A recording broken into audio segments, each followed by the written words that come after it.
যে সমস্ত ছাত্র জনতা এ বাংলাদেশের দ্বিতীয় স্বাধীনতার জন্য জীবন দিয়েছে এবং যারা আহত পঙ্গু অবস্থায় আছে,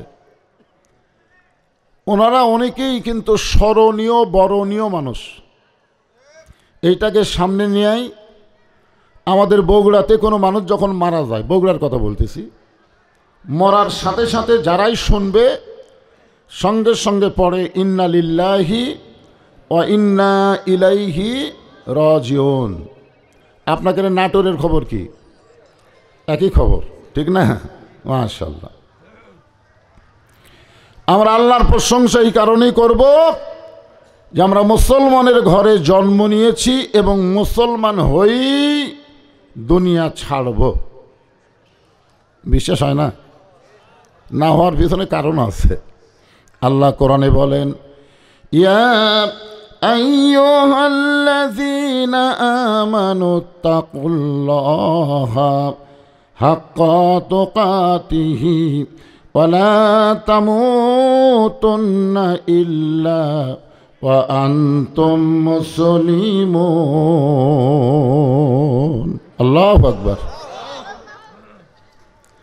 এখানে আল্লাহ শেষে কি বললেন? যে তোমরা মুসলমান না হইয়া মরো না। আপনারা বলেন তো, মুসলমান না হয়ে মরার কথা আল্লাহ বলেছেন, মুসলমান না হয়ে মরো না। এটা আমাদের জন্য সহজ না কঠিন?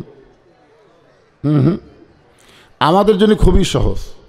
কিন্তু যারা হিন্দুর ঘরে জন্ম নিয়েছে, ইহুদি খ্রিস্টানের ঘরে জন্ম নিয়েছে, তাদের জন্য মুসলমান হয়ে মরা খুবই কঠিন। কিন্তু আমাদের জন্য কি কঠিন? কারণ আমরা জন্মেছি তো মুসলমানের ঘরে, তা আমাদের মৃত্যু তো মুসলমান হিসাবেই হবে। কিন্তু এই কথা আল্লাহ ইহুদি খ্রিস্টান বৌদ্ধ এদেরকে লক্ষ্য করে বলেননি। আল্লাহ বলেছেন, ইয়া আইয়ুহাল্লাযীনা আমানু, যারা আমাকে বিশ্বাস স্থাপন করেছ। এখানেই তো মাথা ঘরে, এখানেই তো চিন্তা আছে না নাই? জোরে কান আছে না নাই? চিন্তা করে দেখেন, যারা ইহুদি খ্রিস্টান বৌদ্ধ হিন্দুর ঘরে জন্ম নিল, তাদের মুসলমান হয়ে মরা খুবই কঠিন, ঠিক কিনা বলেন? এ আয়াতটা কিন্তু মুসলমানকে লক্ষ্য করে আল্লাহ বলতেছেন। কাদেরকে? ইয়া আইয়ুহাল্লাযীনা আমানু, যারা আমাকে বিশ্বাস স্থাপন করেছ, তাদেরকে লক্ষ্য করে আল্লাহ বলতেছেন যে মুসলমান না হয়ে তোমরা মরিও না। মুসলমানের ঘরে জন্ম নিলেই মুসলমান হয়ে মরা যাবে, এটা বলা যাচ্ছে না। কারণ একটা হিন্দু তার সন্তানকে জন্ম দিয়া মুসলমানের বাড়িতে লালন পালন করতে দিছে, 10 বছর পরে হিন্দু তার সন্তানকে ফেরত নিছে। আপনারা বলেন তো, এই সন্তান ভগবান কবে না আল্লাহ কবে? বুঝে শোনা শুনতেছেন না? আপনারা খেয়াল করে কি বলবে? আরো জোরে বলেন। জন্ম কে দিছে? হিন্দু। কিন্তু মুসলমানের পরিবেশে বড় হচ্ছে। আর একটা হিন্দু জন্ম দিয়ে মুসলমানের বাড়িতে লালন পালন করেছে 10 বছর, আবার মুসলমান জন্ম দিয়ে হিন্দুর বাড়িতে লালন পালন করেছে 10 বছর। এখন বলেন তো, এই ছেলেটা এসে কি আল্লাহ কবে না ভগবান কবে? তাহলে কি বুঝলেন? যে জন্ম দিলেই হিন্দু মুসলমান হয় না, হিন্দু মুসলমান হয় পরিবেশের কারণে। বর্তমানে আমাদের বাংলাদেশের যে পরিবেশ চলতেছে, এটা কি সুবহানাল্লাহ না ইন্না লিল্লাহ? আল্লাহ বলতেছেন, ইজা আসাবাতুহুম মুসিবাতুন ক্বালু ইন্না লিল্লাহি ওয়া ইন্না ইলাইহি রাজিউন।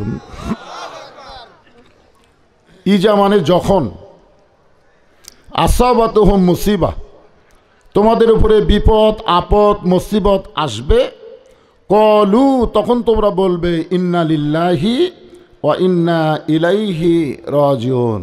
এখন বলেন তো, আমরা মানুষ মরার পরে কেন বলি? এইটা তো আসলে বিপদ আপদ মুসিবতের আয়াত, ঠিক কিনা বলেন? কিন্তু মানুষ মরার পরে আমরা কেন বলি? কি জন্যে বলেন? আপনি বলেন না? মানুষ মরার খবর শুনে বলেন কি বলেন না? তো কেন বলেন? মসজিদের মধ্যে আপনি ঢুকতেছেন ডান পা দিয়া, কেন ঢুকলেন ডান পায়ে? আপনাকে জানার দরকার আছে না নাই? মসজিদে ঢোকার সময় একটা দোয়া পড়লেন, আল্লাহুম্মা আফতাহলি আবওয়াবা রাহমাতিক। কেন দোয়া পড়লেন জানার দরকার আছে না নাই? আপনার কি জানেন? খালি পড়ি ঠিকই জানি না। যে ছাত্র পড়ে ঠিকই বোঝে না, ওই ছাত্র পরীক্ষাতে জীবনেও পাশ করবি না। পড়ে ঠিকই বোঝে না, পড়ে ঠিকই বোঝে না, খালি পড়ে। সারা জীবন যদি কেউ বলে পড়ে চোর ধরো চোর ধরো চোর ধরো চোর ধরো, কিন্তু কোনোদিন চোর ধরে না। এরকম চোর ধরো পড়া কোনো লাভ হবে না? চোর ধরা লাগবে, চোর ধরা লাগবে। আজকে আমাদের বাংলাদেশে এরকম বহু পড়া আছে, পড়তেছে, কিন্তু পড়ার পরে তার চরিত্রের মধ্যে কোনো পরিবর্তন হচ্ছে না। আগে যা ছিল তার চাইতে বেশি খারাপ। ছোটোবেলায় বসে থেকে পেশাব করতেছিল, এখন IBA পাস করে ডানায় পেশাব করে। এই তো লেখাপড়া করার পরে চরিত্রের পরিবর্তন হয়েছে। আগে বসে থেকে করতেছিল, এখন খাড়া হয়ে মারে। কি বুঝতেছেন? শোনেন, বর্তমানে আমাদের বাংলাদেশে যেই পরিবেশ বর্তমানে চলতেছে, এটা কেমন পরিবেশ? যে এখানে আমরা সবাই বসে আলোচনা শুনতেছি, ওই সাইডে কতগুলো দাঁড়ায় আছে। ওরা কি কাফেরের বাচ্চা? ওরা কার বাচ্চা? মুসলমানেরই বাচ্চা। অথচ আল্লাহ কোরআনে বললেন, অকালাল্লাযীনা কাফারু লা তাসমাউ লিহাযাল কুরআন আলগাউ ফীহি লাআল্লাকুম তাগলিবুন। কারণ কোরআন শরীফ আপনি সারা জীবন পড়েন, সারা জীবন আপনি পড়েন, কোনো লাভ হবে না। অনেকে বলে কোরআন শরীফ পড়লে প্রতি অক্ষরে 10টা করে নেকি হয়। হুজুর লাভ হবে না কেন? লাভ হবে। একজন 2 মণ আলু বিক্রি করতে আইছে, আর একজন যায় বলতে যে ভাই কতটুকু আছে? বলে 2 মণ। আমি 2 মণই নিব। আলুওয়ালা খুশি হয়ে গেছে, আলহামদুলিল্লাহ। 1 সার 2 সার করে বিক্রি করতে অনেক সময় লাগবে। তুমি যখন 2 মণ নিবা, আমারও 2 মণ আছে, নিয়ে নাও। তখন না হুজুর মাপা দেন। কই বাড়ির আলু ভাই, কম হবি না। কই না, বিশ্বাস নাই, মাপা দেন। মাপ করে হয়ে গেল 2 মণ 2 সার। তো খরিদ্দার বলতেছে আমি তো 2 মণ নিবার চাইলাম, কিন্তু 2 সার যে বেশি হলো। আলুওয়ালা বলতেছে দাম দেওয়া লাগবে না, ফাও। এই 2 সার তুমি এমনি এমনি নাও। তখন একটা গামছা নিয়ে 2 সার টোপলা বান্ধা কয় ভাই আমি যাই, কারণ 2 সার হলেই আমার 1 সপ্তাহ চলে। আপনার বলেন তো আলুওয়ালা আলু দিবি না থাপ্পড় মারবে? কি জন্যে? যে তুই 2 মণ নিবি বলেই তো আমি 2 সার তোকে ফাও দেব। তুই 2 মণই নিবি না, 2 সার নিয়ে যাবি। আজকে আল্লাহ কোরআন দিল কেন? আর আমরা কোরআন থেকে নিচ্ছি কি? প্রতি অক্ষরে 10টা করে নেকি। সারা জীবন যে কোরআনের বিরুদ্ধচারণ করেছে ও মরে গেছে। আর রুহের মাগফিরাতে আমরা কোরআন খতম দিয়ে দোয়া করতেছি, আল্লাহ অক জান্নাত দাও। ফেরেশতা কয় আল্লাহ এটা কোন দেশ? কোরআন কি মরা মানুষের জন্যে না জীবিত মানুষের জন্যে? আল্লাহ বলতেছেন আমি কোরআন নাজিল করেছি জীবিত মানুষের হেদায়েতের জন্যে। জোরে কান সুবহানাল্লাহ। যালিকাল কিতাবু লা রাইবা ফীহি হুদাল লিল মুত্তাকিন। জীবিত মানুষের হেদায়েতের জন্য জীবন ব্যবস্থা স্বরূপ মুত্তাকির জন্য আল্লাহ কোরআন তাআলা কোরআন নাজিল করেছেন। বলেন সুবহানাল্লাহ। তো এখন একটু খেয়াল করেন, প্রতি অক্ষরে 10টা করে নেকি আছে, আছে না নাই? এই নেকিটা আল্লাহ কখন দিবে?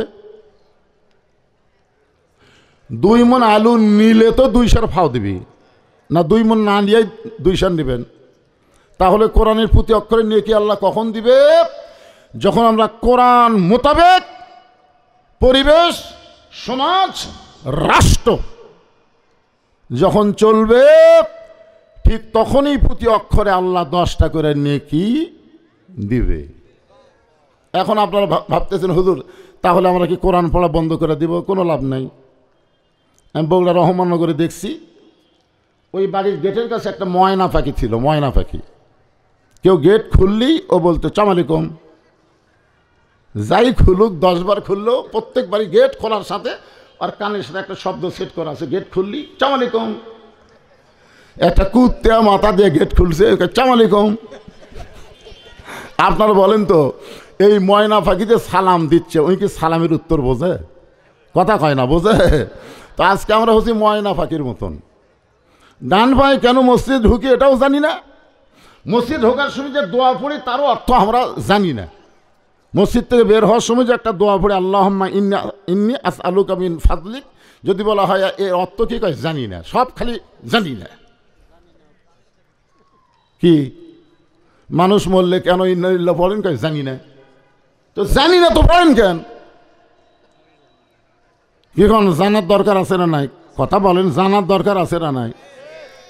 আল্লাহ যেখানে স্পষ্ট করে বলে দিচ্ছেন, ইজা আসাবাতুহুম মুসিবা, যখন তোমাদের উপরে বিপদ আপদ মুসিবত আসবে তখন তোমরা ইন্না লিল্লাহ বেশি বেশি পড়বা। এটা কার কথা? তা হাসিনা 15.5 বছর যা ইচ্ছা তাই করে গেল, একটা বারও তো ইন্না লিল্লাহ পড়েননি। পড়ছেন? আজকে বিএনপি নেতারা, জামাত ইসলামেরা বহু কথা বলতেছে, কিন্তু 15.5 বছর কি একটা কথা কষা? কোন জায়গা যে লুকায় ছিল খুঁজেই পাওয়া যায়নি। আজকে শোনেন, খালি একটা কথা আমাদের মতন আলিমের মুখ দেবার আছে যে একদল খাইয়া গেছে আর একদল খাবি, খালি একটা কথা, কোনো দলের নাম কষা। তোরা খেপল কেন? এরা যে বলতেছে আর কোরআনের মাহফিলে বাধা হবে না, ভুয়া কথা। হকের পক্ষে কথা বললে যারা হকের বিরুদ্ধচারণ করে তাদের কলিজাত লাগবেই, সে দে দল করুক। জোরে কোন কথা ঠিক কিনা? ভুয়া কথা। ঘরের মধ্যে কে রে? আমি কলা খাইনি। কলার কথাই তোটেনি। তুই কলা খাসনি।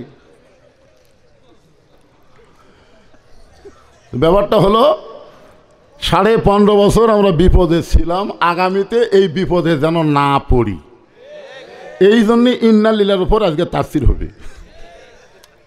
কি কারণ? হ্যাঁ, নামের মধ্যে ইসলাম আছে, নামের মধ্যে ইসলাম আছে, একটা সামান্য নামের মধ্যে ইসলাম আছে। আর উনি বলে রাজনীতির মধ্যে কোনো ইসলাম নাই, ইসলামের সাথে কোনো রাজনীতি নাই। কে রে পাগলা, তুই একটা সামান্য নামের মধ্যে ইসলাম ঢুকেছো, আর এত বড় বিশাল একটা নীতি রাজনীতি, তার মধ্যে ইসলাম নাই। এখন যদি ইসলাম নিয়ে আমরা কথা বলি, এর তো ওয়াজ করবার আসেনি, একটা দলের প্রচার করতেছে। কোন দলের? কোন দলের প্রচার? কোন দলের নাম ধরবেন না, খবরদার। এখানে কোনো দলের প্রচার করতেছি, আল্লাহর কোরআনের হক কথা শুনবার আছি। জোরে কোন কথা ঠিক না? কোনো দলের প্রচার না। যদি কোনো দলের পক্ষে যায়, যাক, প্রচার এমনি হবে। সে যদি আল্লাহর কোরআনের দল করে তাহলে তার পক্ষে যাবেই, আর সে যদি মানুষের দল করে তার বিপক্ষে যাবেই। জোরে কোন কথা ঠিক না? এখানে তো চিল্লা চিল্লি করে কাম হবে না। ইসলামের রাজনীতি নাই। সূরা মুলুক বাদ দাও, তুমি কত বড় বাপের বেটা হচ্ছ। আল্লাহ নিজেই বলেছেন আমার কোরআনে হাত দিবে, হাত দিবে। ইন্না নাহনু নাযালনা যিকরা ওয়া ইন্না লাহু লাহাফিজুন। আমি আল্লাহ তাআলা কোরআন হেফাজতের দায়িত্ব নিজেই নিয়েছি। জোরে কান সুবহানাল্লাহ। তাবারাকাল্লাযী বিয়াদিহিল মুলকু ওয়া হুয়া আলা কুল্লি শাইইন কাদির। গোটা পৃথিবীর রাজত্ব, কর্তৃত্ব, মালিকানা কার হাতে? সম্রাট শাহজাহান মসজিদের মধ্যে ঢুকে 2 হাত তুলে কাঁদতেছে, ও বাদশাহ বাদশাহ, তোমার দরবারে আমি ফকির। বাংলাদেশের মতন 50টা দেশের বাদশাহ ফকির হয়ে আল্লাহকে বাদশাহ বিশ্বাস করে চোখের পানি বের করে কাঁদতেছে। এখন বলেন, সম্রাট শাহজাহান যাকে বাদশাহ বানালো তিনি কে? বাদশার এক নাম হলো রাজা, আর রাজার নীতির নামই হলো রাজনীতি। তাহলে আল্লাহর নীতি হলো রাজনীতি, আর শাহজাহানের নীতি হলো ফকরা নীতি। জোরে কান কি নীতি? ও বাদশার বাদশাহ, তোমার দরবারে আমি কি? তো তাহলে মানুষের নীতি হলো ফকরা নীতি, আর আল্লাহর নীতি হলো রাজনীতি। তাহলে কেমনে তুমি বলো ইসলামের রাজনীতি নাই? কে রে পাগলা, ইসলামই তো হলো রাজনীতি। ইসলামের বাহিরে যত নীতি সব হলো ফকরা নীতি। জোরে কোন কথা ঠিক কিনা? সব হলো ভণ্ড নীতি, সব হলো শয়তানের নীতি। খালি আছে গোটা করাই তো রাজনীতি। ভিতরে না ঢুকে বাইরে থেকে চিল্লাচিল্লি তাহলে হবে? আপনি ভিতরে আসেন, ভিতরে ঢোকেন। আধা আধি ঢুকলে হবে না, পুরোপুরি ঢোকা লাগবে। আপনি এই শীতের দিনে ল্যাপের কি অর্ধেক ঢোকেন না পুরাই ঢোকেন?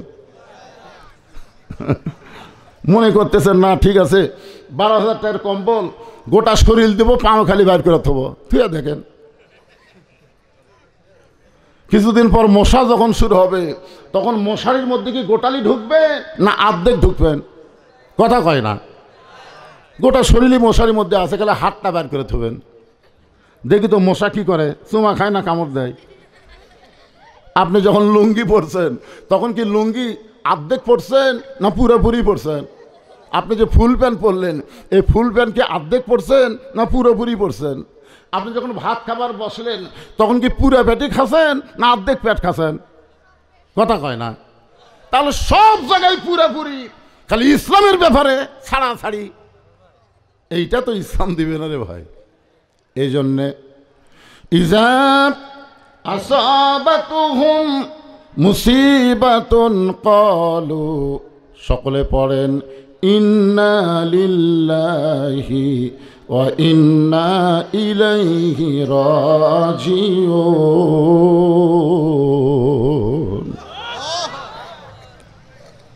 আল্লাহর একজন মস্ত বড় পায়গাম্বর, নাম হলো মুসা কালিমুল্লাহ, নাম শুনছেন? উনি মাঝে মধ্যে একটা পাহাড়ের কাছে যাইতেন আল্লাহর সাথে কথা বলার জন্যে। কার সাথে? আমাদেরকে তুর পর্বতে যাওয়া লাগবে না। আমরা আল্লাহর কোরআন নিয়ে যদি তেলাওয়াত শুরু করি তাহলে কথা শুরু হবে কার সাথে? আরো জোরে বলেন, আল্লাহর সাথে। আল্লাহর নবী বলেছেন মুসা নবী কালিমুল্লাহ ডিগ্রি পাইছে, আমি নবী কালিমুল্লাহ ডিগ্রি পাইনি বলে তোমরা মন খারাপ করো না। আমার যে উম্মতেরা কোরআন পড়বে প্রত্যেকটা উম্মত একটা কালিমুল্লাহ ডিগ্রি অর্জন করবে। কারণ এই কোরআন কার বাণী? আরো জোরে বলেন। তুর পর্বতের কিনারায় দাঁড়িয়ে আছে মুসা নবী। আল্লাহ ডাক দিয়ে বলে, মুসা তোমার খবর কি? মুসা বলতেছে আলহামদুলিল্লাহ, আলহামদুলিল্লাহ। মুসা বলতেছে আল্লাহ আপনার খবর কি? আসলে আল্লাহর সাথে মুসা কথাবার্তা বলবার পারে, বুঝলেন না? এই জন্য সাহস করে বেলে ফেলে দিছে যে আল্লাহ আপনার খবর কি? আল্লাহ বলতেছে আমি কেমন আছি যদি জানবার চাও, ইজহাব ইলা ফিরাউন ইন্নাহু তাগা। আমি আল্লাহ কেমন আছি যদি জানবার চাও তাহলে ফেরাউনের কাছে যাও। যখন কার কাছে? আপনাকে রাজবাড়ি আল্লাহ কেমন আছে? রাজবাড়ি কেমন আছে আল্লাহ যদি জানবার চান তাহলে আপনাকে বলে দিবে জনগণ। ওই দেখতেছেন হুজুর এই সাইডে সব আমার, ওই সাইডে অমুকের, ওই সাইডে অমুকের, ওই সাইডে আমার বাপ চাচার, তো সবই যদি তোমাকে হয় আল্লাহর, তাহলে চলেন 2 মিনিট হাঁটা লাগবে। মসজিদের সামনে গিয়ে বলতেছে এখানে আল্লাহর কিছু ছিল না, আমাকে অমুক এখানে 10 শতক জায়গা আল্লাহ দিচ্ছে, আর আমরা টাকা পয়সা দিয়ে আল্লাহকে একটা ঘর বানিয়ে দিছি। ফেরেশতারা বলতেছে আল্লাহ এই দেশের নাম কি? আল্লাহ বলতেছে এই দেশের নাম হলো বাংলাদেশ। ওই দেশে মানুষের আইন যতদিন চলবে আমি আল্লাহর চাইতে গরিব কেউ থাকবে না। কারণ শুধুমাত্র মসজিদ আল্লাহকে দিয়া বাদ বাকি সব নিজের নামই করে নিছে। এটা হলো অমুকের এরিয়া, এটা অমুকের এরিয়া, এটা অমুকের এরিয়া, আর আল্লাহ মসজিদ। এই মসজিদের মধ্যে যখন যাবে তখন আওয়ামী লীগ, বিএনপি, জামাত, জাতীয় পার্টি সব এক কাতারে খাড়া হবে। একজন আওয়ামী লীগ যদি 4 আঙ্গুল সামনে যায়, একটা জামাত পর্যন্ত টান দিয়ে কাতার দিয়ে আসবে। কেরে তোর চোখ নাই, সামনে যাস করে। আওয়ামী লীগকে টান দিল দিকে তাকাবে না, পায়ের নিচের দিকে তাকাই বলবে আমি খেয়াল করিনি ভাই। ফেরেশতারা বলবে আল্লাহ 20 দল 14 দল ভাঙ্গে এক কাতার তোমার মসজিদে হয়, আল্লাহ বলে মসজিদ যেমন আল্লাহর বিশ্বাস করেছে, এমন বিশ্বাস যেদিন গোটা বাংলাদেশ করবে সেদিন মসজিদের নিয়ম বাংলাদেশের সব জায়গায় চালু হয়ে যাবে। আজকে শুধু মসজিদে আল্লাহ আছে না, সব জায়গাতে আছে? কথা বলেন। দুই বেনামাজি গন্ডগোল লাগে বলতেছে বিশ্বাস যদি না করিস মসজিদ ছুঁয়ে কোমরে, জীবনে নামাজ পড়ে না কিন্তু মসজিদ ছবি। আমি বললাম কে রে ভাই তোরা নামাজ পড়িস? নামাজ না পড়লে কি হবে হুজুর, মসজিদ আল্লাহর ঘর বিশ্বাস করি। মসজিদ আল্লাহর ঘর, তাহলে এই জায়গা কার? এই জন্যে মসজিদের মধ্যে আমরা সব দল এক কাতার হই, আমাদের মধ্যে কোনো দলাদলি থাকে না। সমাজের মধ্যে আসলে আমরা দলাদলি করি, আমরা এক কাতারে দাঁড়াবার পারি না। এটাই হলো ইন্নালিল্লাহ, এটাই হলো মুসলমানের সবচাইতে বড় বিপদ।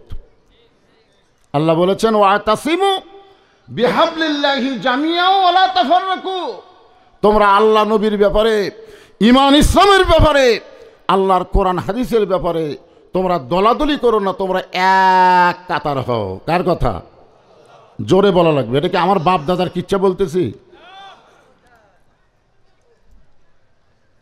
কিছুক্ষণ পরে আল্লাহ বলে মুসা, আমার মনে হয় তুমি কিছু বলবার চাও। মুসা বলতেছে আল্লাহ একটা জিনিস বলার জন্যই বাড়ি থেকে বের হয়েছি কিন্তু সাহস পাচ্ছি না।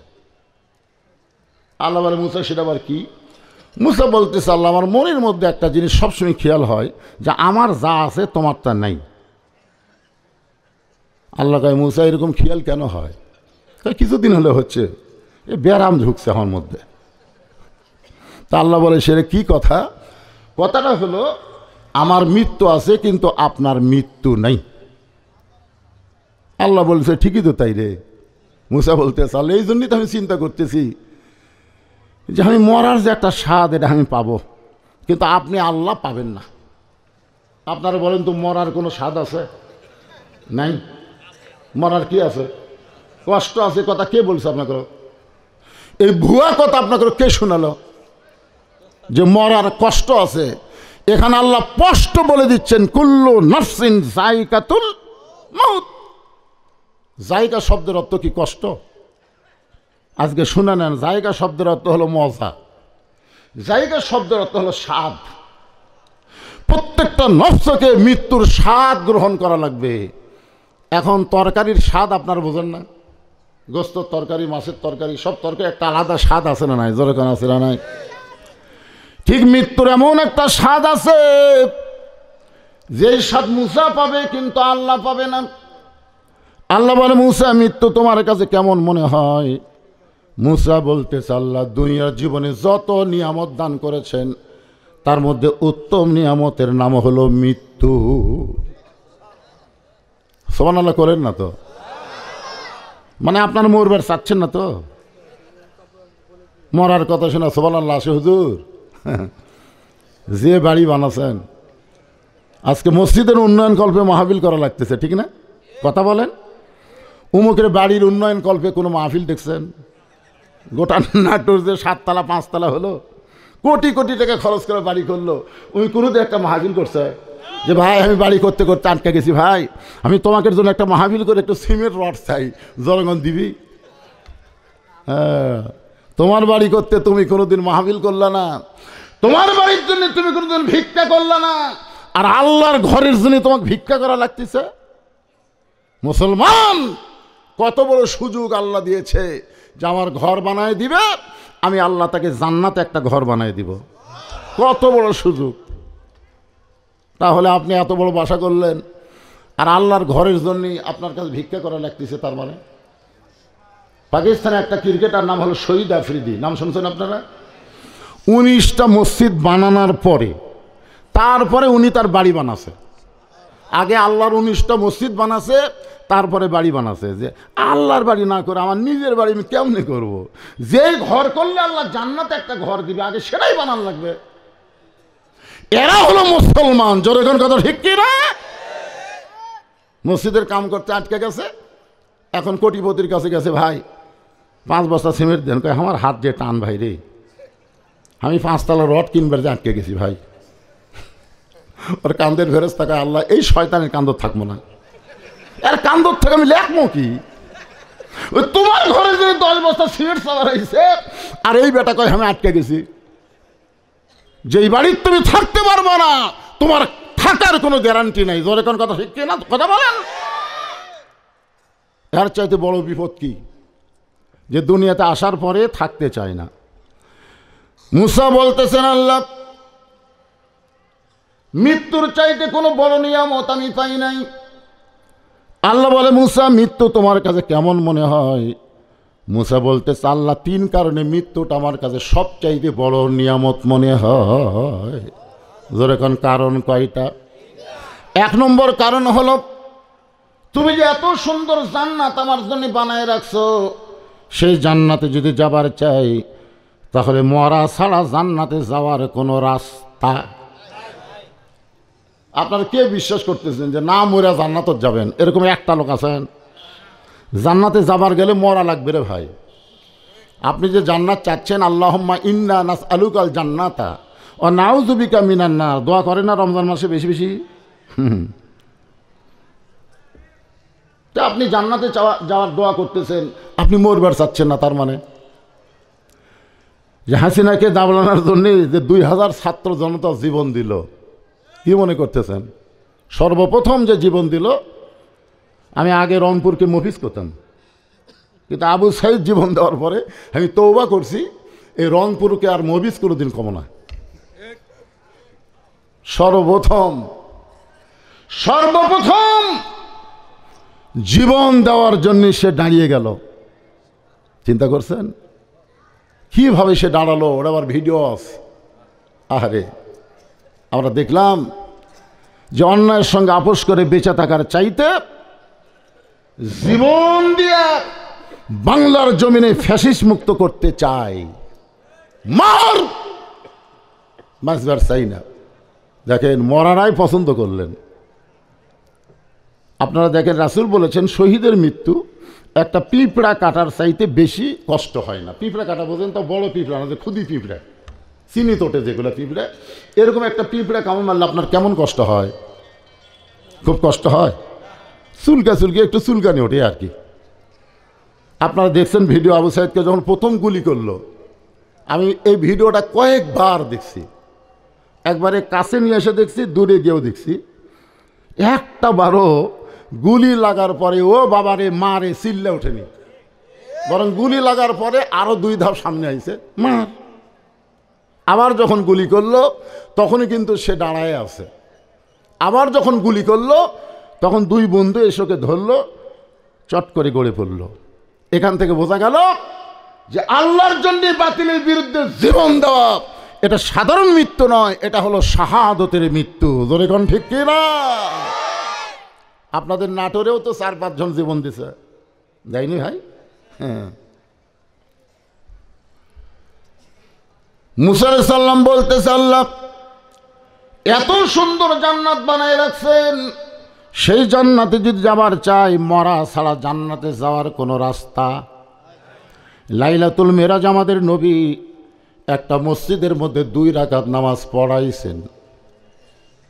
কোরআন আল্লাহ বলেছেন, সুবহানাল্লাযী আসরা বিআবদিহি লাইলাম মিনাল মাসজিদিল হারাম ইলাল মাসজিদিল আকসা। বর্তমানে জেরুজালেমে যে মসজিদটা আছে তার নাম হলো আকসা, যাকে আমরা বলি বাইতুল, কথা বলেন না কেন ভাইজান, বাইতুল মুকাদ্দাস। ওই মসজিদে আল্লাহ নবী 2 রাকাত নামাজের ইমামতি করেছেন। সাহাবেরা জিজ্ঞাসা করলেন, হুজুর, কোরআনের আয়াতে 2টা মসজিদের নাম আছে, একটা হলো মসজিদে হারাম আর একটা বাইতুল আকসা। এই 2 মসজিদের মধ্যে দাম বেশি কার? কোন মসজিদের দাম বেশি? তো আল্লাহ রাসূল কিছুক্ষণ চিন্তা করলেন, তারপরে বললেন, বাইতুল্লাহ মসজিদে হারাম যেটা আমরা তাওয়াফ করি তার দাম বেশি, আর বাইতুল মুকাদ্দাসের সম্মান বেশি। আপনার বলেন তো, দাম বেশি আর সম্মান বেশি, তার মধ্যে তফাৎ কি? এমপির দাম বেশি, ইমামের সম্মান বেশি। জুমার দিনে এমপি হোক মন্ত্রী হোক কাতারত বসো, আর ইমাম সাহেব মেম্বরত বসে। জোরে কোন কথা কর না কেন? ইমাম সাহেব মেম্বারে বসে, সবার উপরে ইমাম বসে থাকে, এরকম লোক ঝোঁকায়। মন্ত্রী মাথা নিচু করে আছে, এমপি মাথা নিচু করে আছে, আর কেউ মাথা খাড়া করে পারে না। তার মানে কি বোঝা গেল? এমপির দাম বেশি, মন্ত্রীর দাম বেশি, আর ইমামের সম্মান বেশি। সমস্ত নবীরা মসজিদে হারাম তাওয়াফ করতে পারে, মসজিদে হারামের মধ্যে সমস্ত নবীরা ঢোকে নাই, কিন্তু বাইতুল মুকাদ্দাসের ভিতরে আল্লাহ সমস্ত নবী রাসূলকে ঢুকাইয়া আমাদের নবীর পিছনে ইক্তেদা করাইছে। জোরে কান সুবহানাল্লাহ। তখন থেকে আমাদের নবীর ডিগ্রি কি হলো? ইমামুল আম্বিয়া। নবীর উম্মত হিসাবে এটা জানা দরকার রে ভাই। ইমামুল আম্বিয়া, ইমামুল মুরসালিন। আল্লাহ নবী 2 রাকাত নামাজ শেষ করলেন। জিবরাইল বললেন, রাসূলুল্লাহ, আপনার পিছনে যারা নামাজ পড়লো আপনি কি তাদের চেনেন? রাসূল বললেন, আমি কাউরে চিনি না। এরা কারা? ফেরেশতা জিবরাইল বললেন, 1,24,000 পয়গম্বর রাসূল, আজকে তারা মুসল্লি হলো, আল্লাহ আপনাকে ইমাম বানায় দিল। নবী তখন চমকে উঠে বলতে, জিবরাইল ভাই, আমি একটা নবী রাসূলকে দেখবার চাই। সঙ্গে সঙ্গে একটা মেম্বার এনে নবীকে বলা হলো, হুজুর আপনি মেম্বরে দাঁড়ায় সমস্ত নবী রাসূলকে দেখেন। আল্লাহ রাসূল দেখতেছে সমস্ত নবী রাসূলকে। একটা নবী খুব আস্তে আস্তে আস্তে আস্তে আস্তে আস্তে নবীর কাছে আসছে। একটা নবীকে দেখতে দেখতে একেবারে নবীর কাছে চলে যাচ্ছে। তো আল্লাহ রাসূল বললেন, ভাই আপনি কোন নবী? বলে, আমার নাম হলো ইউসুফ। নবী কয়, কে রে? ইউসুফ তো হলো সবচাইতে সুন্দর। তাই আমার কাছে চলে আসলো। নবী খেয়াল করে দেখে হেজাকের কাছে মোমবাতি। নবী হলেন হেজাক আর ইউসুফ নবী হলো মোমবাতি। সুবহানাল্লাহ কন্যা কেন? অনেক বক্তা বলে ইউসুফকে আল্লাহ সবচাইতে সুন্দর করে তৈরি করছে, ভুয়া কথা। আমাদের নবীর মতন সুন্দর পৃথিবীতে কেউ আসেও নি, কেউ কোনোদিন আসবেও না। 400 রোজ গ্রহ তারা, তারি নূরের ইশারা, নইলে যে অন্ধকারে ডুবিত এই ধরনী। সবাই বলেন নবী মোর পরশমণি, নবী মোর সোনার খনি, নবী নাম ভাবে যেজন সেই তো দোজা হানের ধ্বনি। আল্লাহু আকবার। নবী তাকায় দেখেন পিছনে একজন নবী দাঁড়ায় আছে। তার চেহারার মধ্যে কোনো নূর নাই, চেহারার মধ্যে কোনো আলো নাই। নবী বললেন, জিবরাইল ভাই, ওইটা নবীকে যার চেহারা এরকম দেখা যায় বিমর্ষ অবস্থায়। জিবরাইল বললেন, হুজুর আপনি তাকে তলব করেন। নবী তলব করা মাত্র নবীর কাছে সে যখন দাঁড়ায় যায়, আল্লাহ রাসূল আফসোস করে বলে, সবার চেহারা আলো, আপনার চেহারায় কোনো নূর নাই, কারণ কি? আপনার নামটা কি? বলে, আমার নাম হলো ঈসা রুহুল আল্লাহ। তাহলে সবার চেহারায় আলো, আপনার চেহারা কালো হওয়ার কারণ কি? ঈসা কান্দের বলে, সমস্ত নবী রাসূল জান্নাত থেকে আপনার পিছনে নামাজ পড়তে আইছে, কিন্তু আমি জান্নাত থেকে আসতে পারি নাই, আমি 4র্থ আসমান থেকে আপনার পিছনে নামাজ আদায় করলাম। নবী বললেন, আপনি কেন জান্নাতে গেলেন না? বলে, এখন পর্যন্ত আমার মৃত্যু হয় নাই, না মরলে জান্নাতে আমি কেমনে যাই? এখান থেকে প্রমাণ হলো জান্নাতে যাবার গেলে মরা লাগবেই। এখন আপনারা কারা কারা মরবেন না হাত তোলেন।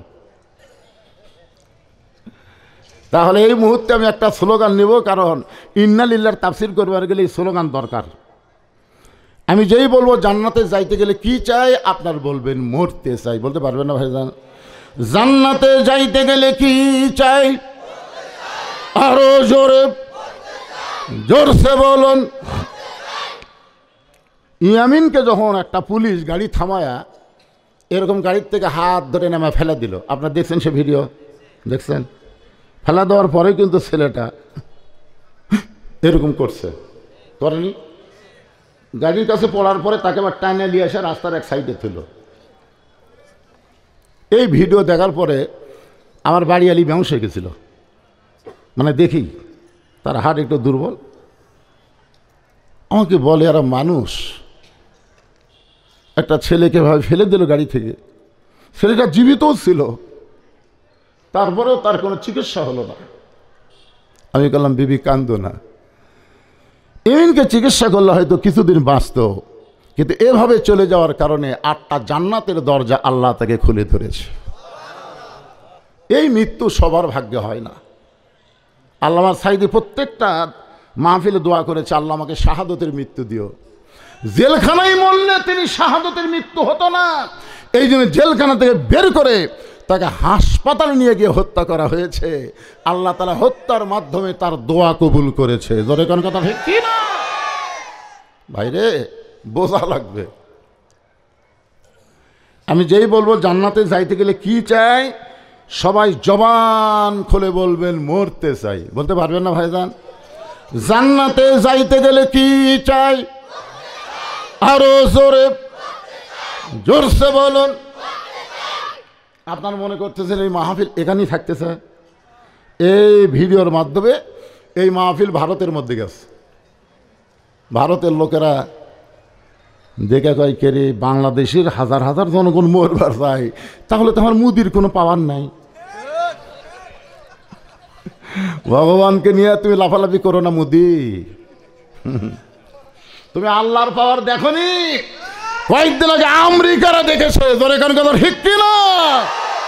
যখন দাবানল ছড়াই পড়ল, আমেরিকা গোটা যখন গ্রাস করতেছে আগুন, তখন আমেরিকার সরকার মুসলমানের দ্বারস্থ হয়ে বলল, ভাই আমাদের যত প্রযুক্তি ছিল সব প্রযুক্তি দিয়া আগুন খালি বাড়ে, আগুন নেবে না। তো মুসলমানরা কয় আমরা কি করবো? আজান দাও। এরে ঈশ্বরের দল, গডের দল, পারিস না? মুসলমান যখন কানে হাত দিয়ে আজান শুরু করলো, যতদূর পর্যন্ত আজানের শব্দ যায় ততদূর পর্যন্ত আগুন নিভে যায়। ধরে এখন সুবহানাল্লাহ। এই আজানের শব্দ, আল্লাহু আকবারের শব্দে আগুন নিভে যাওয়ার কারণে এক সময়ের মধ্যে একই টাইমে 1300 খ্রিস্টান মুসলমান হয়ে গেল। ধরে এখন সুবহানাল্লাহ। কি মনে করতেছেন পাওয়ার ভগবানের? ভগবানের ভ বাদ দেন, গবানের কোন অর্থ ডিকশনারি নেই। গবানের গ বাদ দেন, বান মানে বন্যা, দুনিয়ার কোনো মানুষ চায় না। বা বাদ দিলে নো, ভগবান নেই। আর সেইটা নিয়ে আমাদের বাংলাদেশত আসে এক ফাটাকেষ্ট মিঠুন চক্রবর্তীও আবার ফেসবুকে স্ট্যাটাস দেয়, আমরা 3 দিকে ভারত, একদিকে বাংলাদেশের সাগর, আমরা ইচ্ছা করলে 15 দিনের মধ্যে বাংলাদেশ দখল করবো। 15 দিনে দখল করবো না 15 দিনে কি হবে সেটা দেখে যা।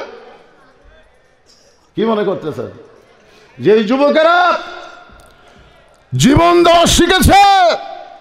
বিশাল বড় দল বিএনপি জামাত যখন আত্মগোপন করলো, তখন ছেলেরা দেখলো জীবন দেওয়া ছাড়া অন্যায়ের মোকাবেলা করা যাবে না। জোরে কোন কথা ঠিক কি না?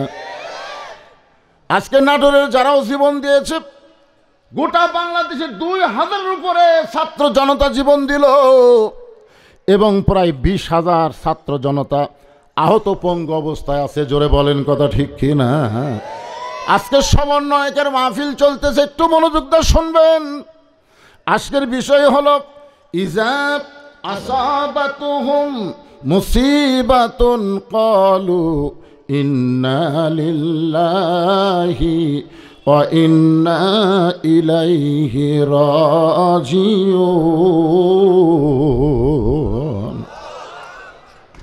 একটা গজল গাই, গান গাই, এই আয়াতের উপরে একটা গান গাবো, দেখি আপনারা বুঝবার পারেন কিনা। গাবো? কোন বনেরই পাখি তুমি আইলারে কোন বনে, আবার কোন বনেতে যাইতে হবে পড়ছে নাকি মনে। কোথায় আমি ছিলাম ভাইরে, কোথায় আসিলাম, আবার কোথায় যাব আমি ভুলে যে গেলাম। আমরা এসেছি, যাওয়ার কথা ভুলে গেছি। এই যাওয়ার কথা ভুলে যাই তো হাসিনা কইছে 41 সালের আগে আমাকে নামাইকে। দেখছেন, এরা যারা যাওয়ার কথা মনে রাখবে, এই অহংকারমূলক কথা তারা কোনোদিন বলবার পারবে না। জোরে কোন কথা ঠিক কিনা? মাজা ধরে টেজর তুলে দেওয়া লাগে, কাঁপতে কাঁপতে মাইক মুকুট লিয়ে কয় খেলা হবে, খেলা হবে। যাওয়ার কথা মনে থাকলে খেলবার চাই, কেরেলে তুই লিজি লড়বার পারিস না, তুই আবার খেলবো কিরে? এই জন্যে গানটা মনোযোগ দিয়ে শুনছেন, আর একবার শোনেন, কোন বনেরই পাখি তুমি আইলারে কোন বনে, আবার কোন বনেতে যাইতে হবে পড়ছে নাকি মনে? মনে পড়তেছে? একটু মনোযোগ দিয়ে শুনবেন। আমরা এখনই বললাম মৃত্যু চাই, মৃত্যু চাই, মিছিল করলাম। মুসলমান মৃত্যুকে সবসময় যদি গলার মালা বানায়, কোনো বাতিল তাকে স্পর্শ করতে পারবে না।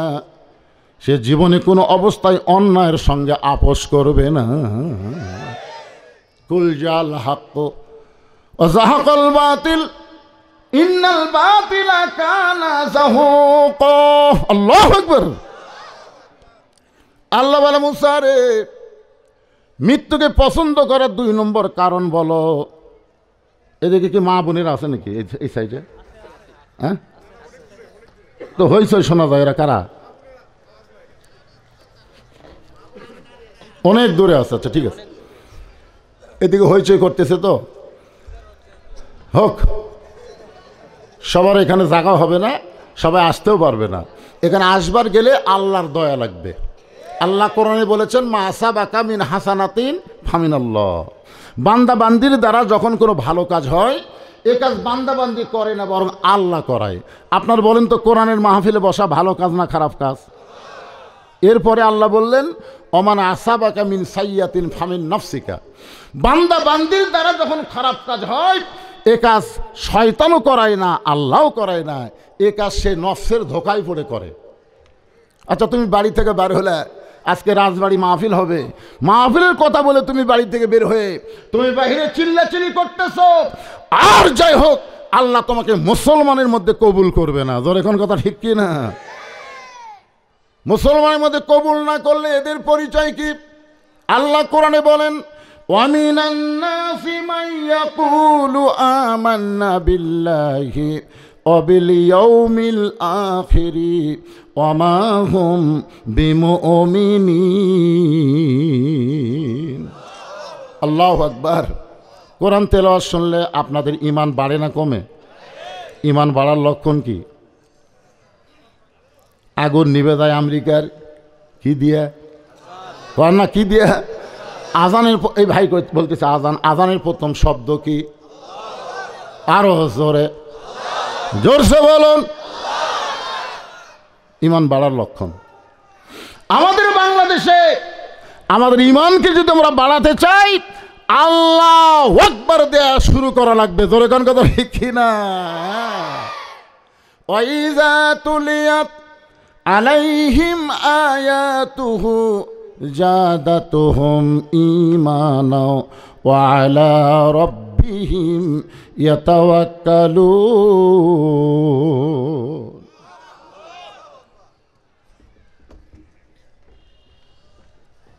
কি লিখছেন ভাই?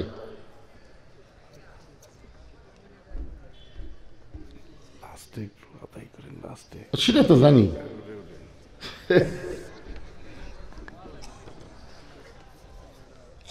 হ্যাঁ, মুসা আলাইহিস সালামকে আল্লাহ বলতেছে মৃত্যুকে পছন্দ করার 2 নম্বর কারণ। এই 2 নম্বরটা খেয়াল করবে। এটা কিন্তু এদের যারা জীবন দিল, হাসিনা পলে গেল, হাসিনা পলানোর ভিডিও আপনারা দেখছেন, আর কিছুদিন আগে খালেদা জিয়াকে নিয়ে গেল, সেটা আপনারা দেখছেন। এই যে এক নেতা বললো না, নেতারা বসে থাকা দরকার ছিল, কিন্তু এরা ভাষণ দিয়ে চলে যায়, এরা ওয়াজ শোনে না। তো এখন হাসিনা যখন পালায়া গেল, ওই সময় 2 বোন হাঁটতেছে। আমি খেয়াল করে দেখছি, শেখ রেহানা মাথা নিচু করে হাঁটতেছে, আর হাসিনা খেলে যাওয়ার সময় এইভাবে চারিদিকে তাকাচ্ছে। তাকায় একটা গুনগুন করে গান গাইছিল। গানটা আপনারা শোনেননি, কিন্তু আমি শুনছি। হয়তো বলুন হুজুর কেমনে? এটা মনে মনে মন সকালে বোঝা যায়। হাসিনা একটা গান গাচ্ছিল, কতজনকে কত কি দিলাম, যাবার কালে এক সামসারও দেখা না ভাই। হাই রে, একটা সামসাও নাই। লিল্লাহু আকবার। হাসিনাকে হজরত বলা শামীম ওসমান আগেই পলাছে। জোরে কোন কথা ঠিক কিনা? আয় আয়। পলাবো না, বোরকা গাউদ্দা পলাছো কে রে পাগলা। যাকে স্বামীর বিজড়িত স্মৃতি থেকে এক কাপড়ে বের করে দিল, সেই বেগম খালেদা জিয়াকে কাতার থেকে রাজকীয় বিমানে করে তাকে নিয়ে যাওয়া হলো। জোরে কোন কথা ঠিক কি না? তুমি হাসিনা পয়লা গেলা, আর খালেদা যে কি ভাবে গেল। এখানেই বোঝা যায় ভাই আল্লাহর হাতে মায়ের পাশ আছে না নাই? জোরে কোন আছে না নাই? আল্লাহ বলে মুসা মৃত্যুকে পছন্দ করার 2 নম্বর কারণ কি? মুসা বলতেছে আল্লাহ মৃত্যুকে পছন্দ করার 2 নম্বর কারণ হলো আমার মৃত্যুটা কেবলমাত্র আপনার জন্যই আমি অক্ষ করে দিয়েছি। মরব কার জন্যে? আরো জোরে জোরসে বলুন। কেরে হুজুরে কি? বসো গেলে সব করা যাওয়া লাগবে। কি যাবা? মাশাআল্লাহ, এরকম ওয়াজ শোনালে আমার লাভ আছে তো। এরা হলো বদরশিদের ভবিষ্যৎ জেনারেশন। জোরে কোন কথা ঠিক কিনা? আজকে আমি এখানে বসে মজা মারতেছি, একজন এরাও মারবি। আল্লাহ সবগুলোকে কোরআনের পাখি কবুল করুক। জোরে কোন আমিন। হ্যাঁ বাবা শোনো, খুব মজার ওয়াজ বারে। মুসা বলতেছে আল্লাহ মৃত্যুকে পছন্দ করার 2 নম্বর কারণ হলো আমার মৃত্যুটা কেবলমাত্র আপনার জন্যে আমি ওয়াকফ করে দিয়েছি। আর সহজ বাংলা হলো মরব আল্লাহর জন্যে। জোরে কান কার জন্যে? সত্যি কারা কারা আল্লাহর জন্য মরার জন্য প্রস্তুত? 2 হাত তুলে আমার আল্লাহকে দেখান। লিল্লাহি তাকবীর। আচ্ছা হাত নামান। এই যে আপনারা হাত তুললেন, যদি সাধারণভাবে আপনারা মরেন, তাহলে আপনাকে রেজাল্ট কি? বুখারী শরীফের হাদিস, আল্লাহর নবী বলতেছেন মান সাল্লাল্লাহু তাআলা আশ-শাহাদাতা বিসিদকিন বাল্লাগাহুল্লাহু মানাজিলাশ শুহাদা ওয়া ইম্মা তাআলা ফিরাশিহি রাহুল বুখারী কিতাবুল মাগাজি। আল্লাহর নবী বলেন আল্লাহর দিনকে প্রতিষ্ঠার জন্যে, এই কোরআনকে বাংলার জমিনে প্রতিষ্ঠার জন্যে যারা আল্লাহর দল করবে সবসময় তারা চায় আল্লাহ রাস্তায় শাহাদতের কামনা। আল্লাহ তোমার রাস্তায় যেন আমি জীবনটা দিবার পারি। রাসূল বলেছেন ওয়াই মা তাআলা ফিরাশিহি, সে যদি নিজের বিছনায় মৃত্যুবরণ করে বাল্লাগাহুল্লাহু মানাজিলাশ শুহাদা, আল্লাহ হাসরের ময়দানে তাকে শহীদদের কাতারে দাঁড় করায়া দিবে। তাহলে আমরা যারা 2 হাত তুলে আল্লাহকে দেখালাম, অবশ্যই আমরা আল্লাহর জন্য জীবন দিব।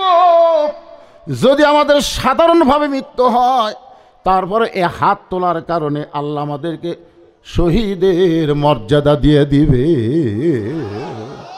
কি বুঝলেন? ওই মাতা আলা ফেরাশিহি, সে যদি নিজের বিছনায়ও মরে বাল্লাগাহুল্লাহু মানাজিলাশ শুহাদা, আল্লাহ তাআলা হাসরের ময়দানে শহীদদের কাতারে কবুল করে নেবে। আমার এলাকার এক গ্রাম সম্পদ ভাই আমাকে বলতেছে, ভাইজান আমার একটা ছেলে হয়েছে, আপনি আলেম মানুষ একটা নাম রাখেন তো। তাই বললাম তোমার ছেলের নাম রাখো আবু সাইদ। যেই করছে আবু সাইদ, আমার হাতে মধ্যে 500 টাকা দিচ্ছে যে হুজুর এই নাম আমার খেয়ালই আসলো না হুজুর, এই একটা ভালো নাম রাখার কারণে আপনাকে 500 টাকা বকশিস দিলাম। আলহামদুলিল্লাহ আবু সাইদ হয়ে গেল। ওই লোকটা আমাকে, আমার ভাইটা আমাকে এসে 3 মাস পরে বলতেছে, ভাই আপনি আমার ছেলের নাম আবু সাইদ রাখলেন, কিন্তু উত্তরপাড়া আর একটা ছেলের নাম আবু সাইদ, তা আপনি কোন তো একই গ্রামে 2 আবু সাইদ কেমন লাগে? আমি কই তো আমাকে টাকা দেয়নি বারে, এমনি রাখছে। তাহলে সকালে আপনি যা নিষেধ করেন। আমি ওর বাড়িতে যেয়ে বললাম যে ভাইজান আপনার ছেলের নাম আবু সাইদ না রেখে ইয়ামিন রাখেন, মুগ্ধ রাখেন। তো কয় কী হচ্ছে আপনার বাজলো কোন জায়গা? আমি যদি আবু সাইদ থুই, তার একটা আইসে যে একটা কেন এই গ্রামে 10টা আবু সাইদ হলে আপনার বাঁচতেছে কোন জায়গায়? ওরে বাবা রে। কিছুদিন পরে খালা আমাকে মোবাইল করে বললো, বাবা তুমি হুজুর মানুষ, তোমার বোনের একটা মেয়ে হয়েছে, একটা ভালো নাম রাখো। আমি বললাম খালা একটা ভালো নাম মুখত খালি সবসময় আসতেছে, নামটা হলো হাসিনা। যেই খুশি হাসিনা, খালা আমার 30 সেকেন্ড কথা কয় না, মোবাইল খালি গদ গদ গদ গদ করতেছে। আমি খালা কি হলো, তুই আলেম না জালেম রে, তোর কাছে একটা ভালো নাম শুনবার চাইলাম আর তুই খুনি হাসিনার নাম বলিস। আমি তখন বুঝলাম, ওরে বাবা রে, অন্তত 50 বছর কোনো মেয়ে জন্ম নিলে এই বাংলাদেশে কেউ হাসিনা নাম সহজে রাখবে না। এখন বলেন তো মরল কে? হাসিনা বেঁচে থেকেই পচে গেল। আর আবু সাইদ দুনিয়া থেকে বিদায় নেওয়ার পরে পাড়ায় পাড়ায় আবু সাইদের জন্ম হলো। ওয়ালা তাকুলু লিমান ইউকতালু ফি সাবিলিল্লাহি আমওয়াতুন বাল আহইয়াউ ওয়ালাকিন লা তাশউরুন। কার কথা? আল্লাহ কোরআনে বলতেছেন, আমার রাস্তায় যারা জীবন দিবে তাদেরকে তোমরা মৃত্যু বলো না, আমি আল্লাহ বলতেছি তারা অমর।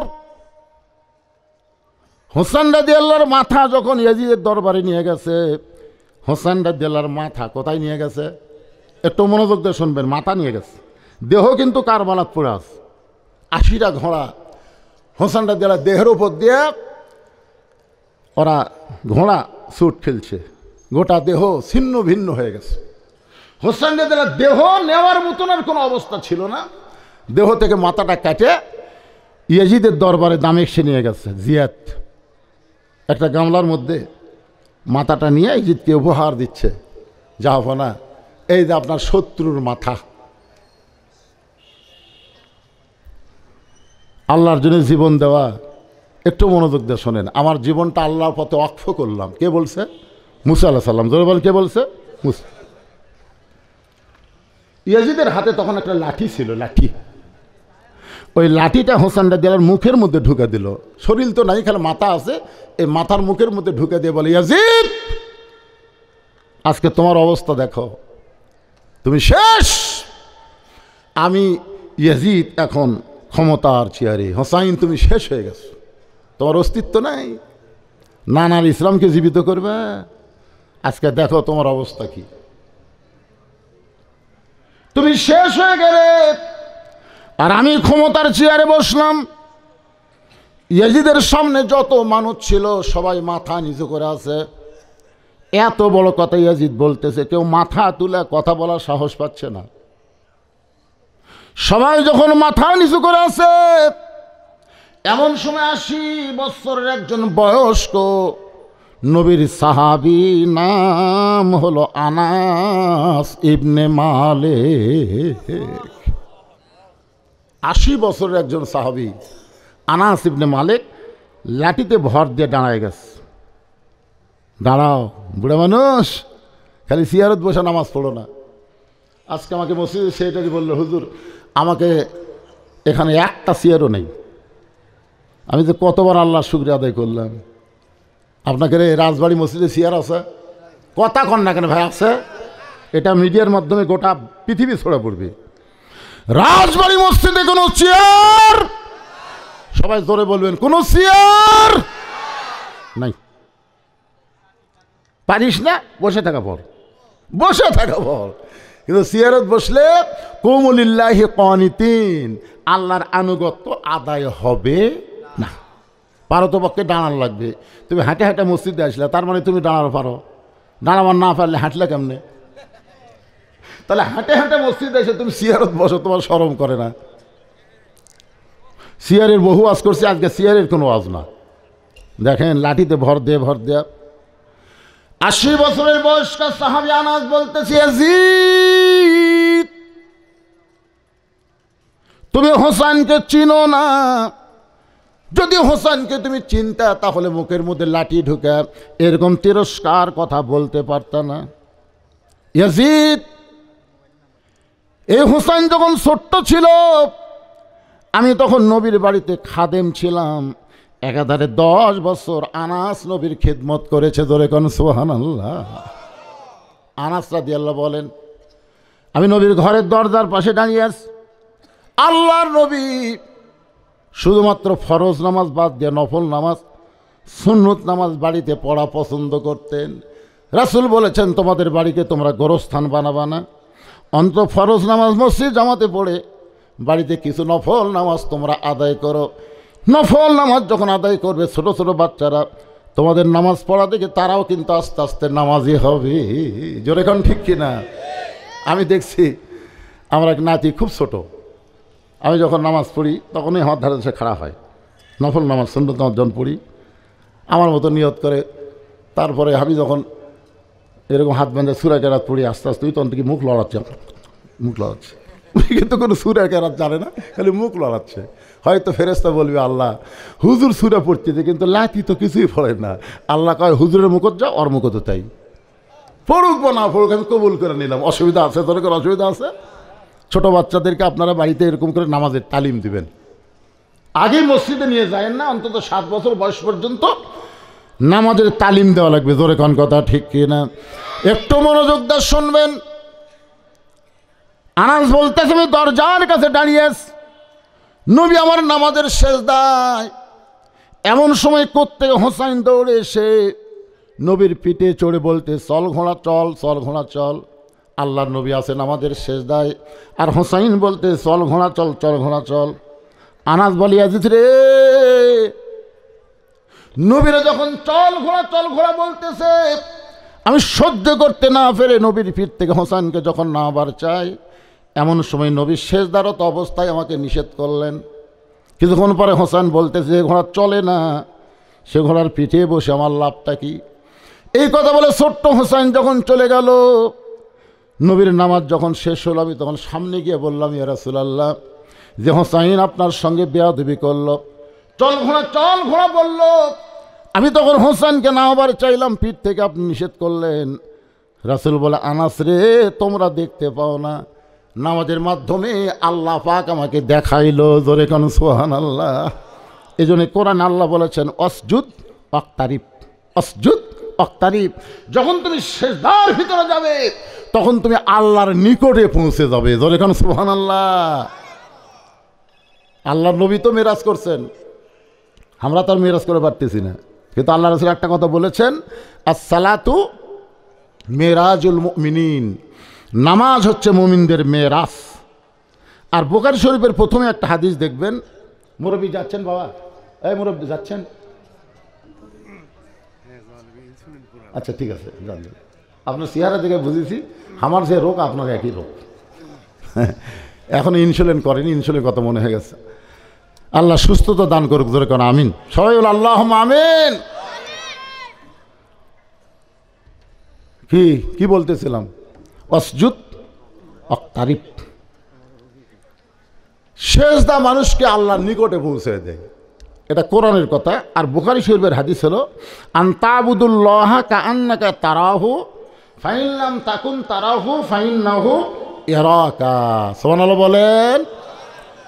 যখন কোনো বান্দা নামাজের সেজদায় যাবে ওই বান্দা তখন নামাজের মালিক আল্লাহকে দেখতে পাবে। আল্লাহ যদি দেখা না হয়, আল্লাহ যে তাকে দেখতেছে এই বিশ্বাস তার কলিজার ভিতরে থাকবে। আপনারা বলেন তো ভাইজান, মসজিদে যখন নামাজ পড়তে আসেন তখন আপনাকে কে দেখে? সবাই বলা লাগবে, জোরে বলেন কে দেখে?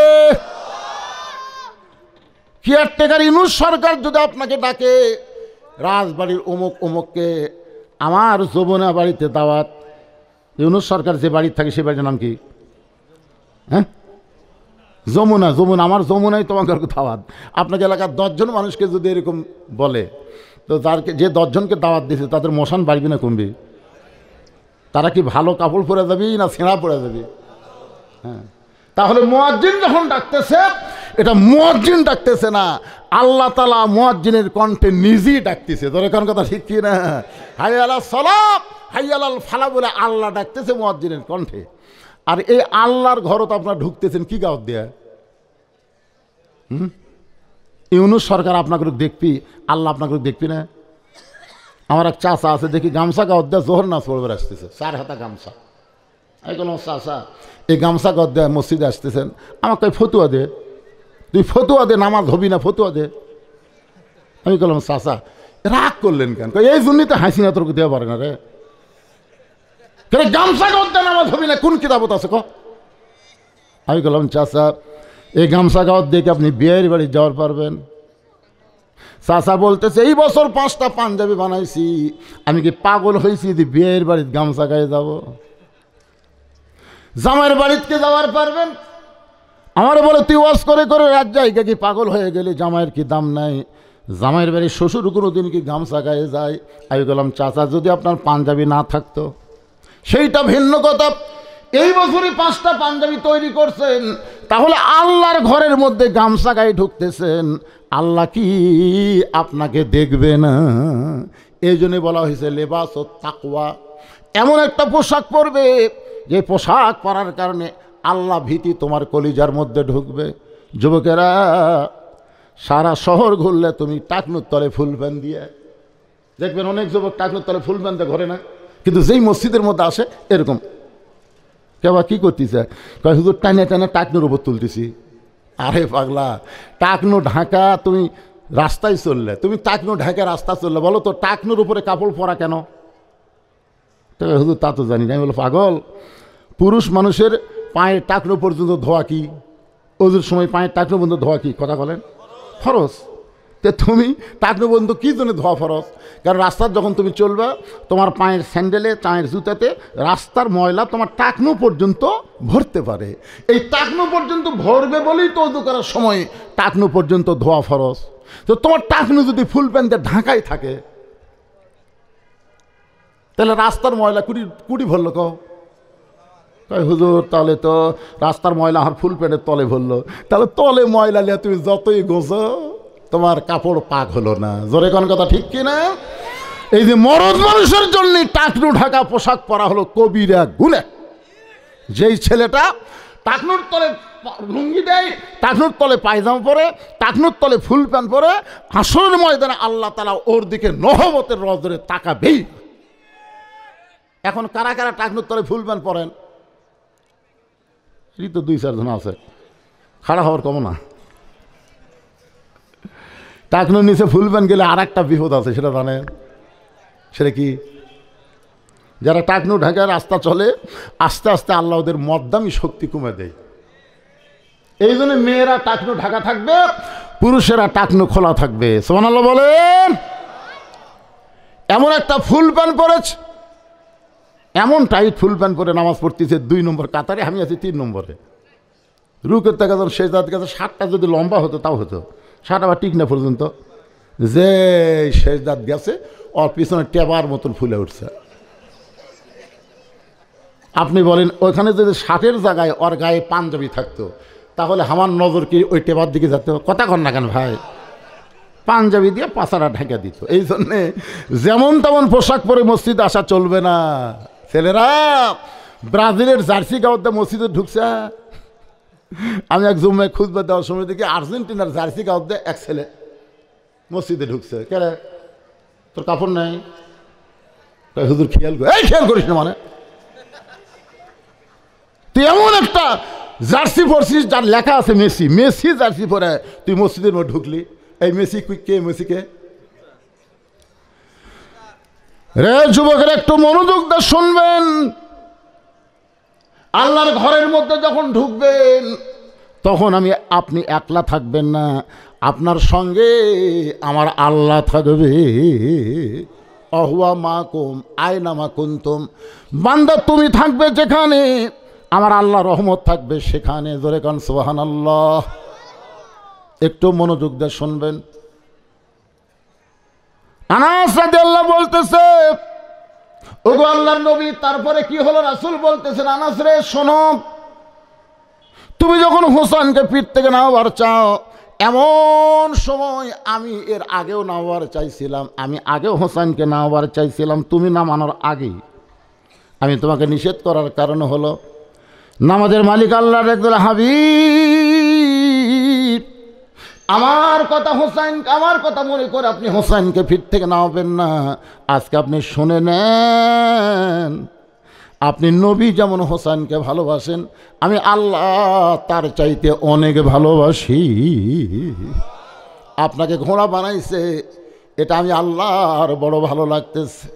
আনাস কান্দের বলে ইয়াজিদ রে, যেই হোসেনকে ঘোড়া বানাইলে আল্লাহর ভালো লাগে সেই হোসেনের মুখের মধ্যে লাঠি ঢুকাইয়া তুমি তিরস্কার করতেছ। তুমি শুনে নাও ইয়াজিদ, হোসেন কিয়ামত পর্যন্ত কোনোদিন মরবে না, আল্লাহ তাকে অমর করে রাখবে। আর তুমি ইয়াজিদ এমনভাবে দুনিয়া থেকে পচে যাবে, জনগণ তোমার নাম মুখে আসলেও ঘৃণা করে মনে করবে। তোরে কোন কথা ঠিক কি না? আপনার বলেন তো, ক্ষমতার চেয়ার পাইয়া যারা ভালো ভালো মানুষকে হত্যা করলো, ক্ষমতার চেয়ার পাইয়া ভালো মানুষগুলোকে অন্যায়ভাবে ফাঁসি দেওয়া হলো, তোরে কোন ঠিক কি না? কত ভালো মানুষ, একটা ভালো মানুষের কথা আপনাদের বলতে শোনেন, তার নাম হলো মীর কাসেম আলী। জোরেকার নাম কি? মীর কাসেম আলী।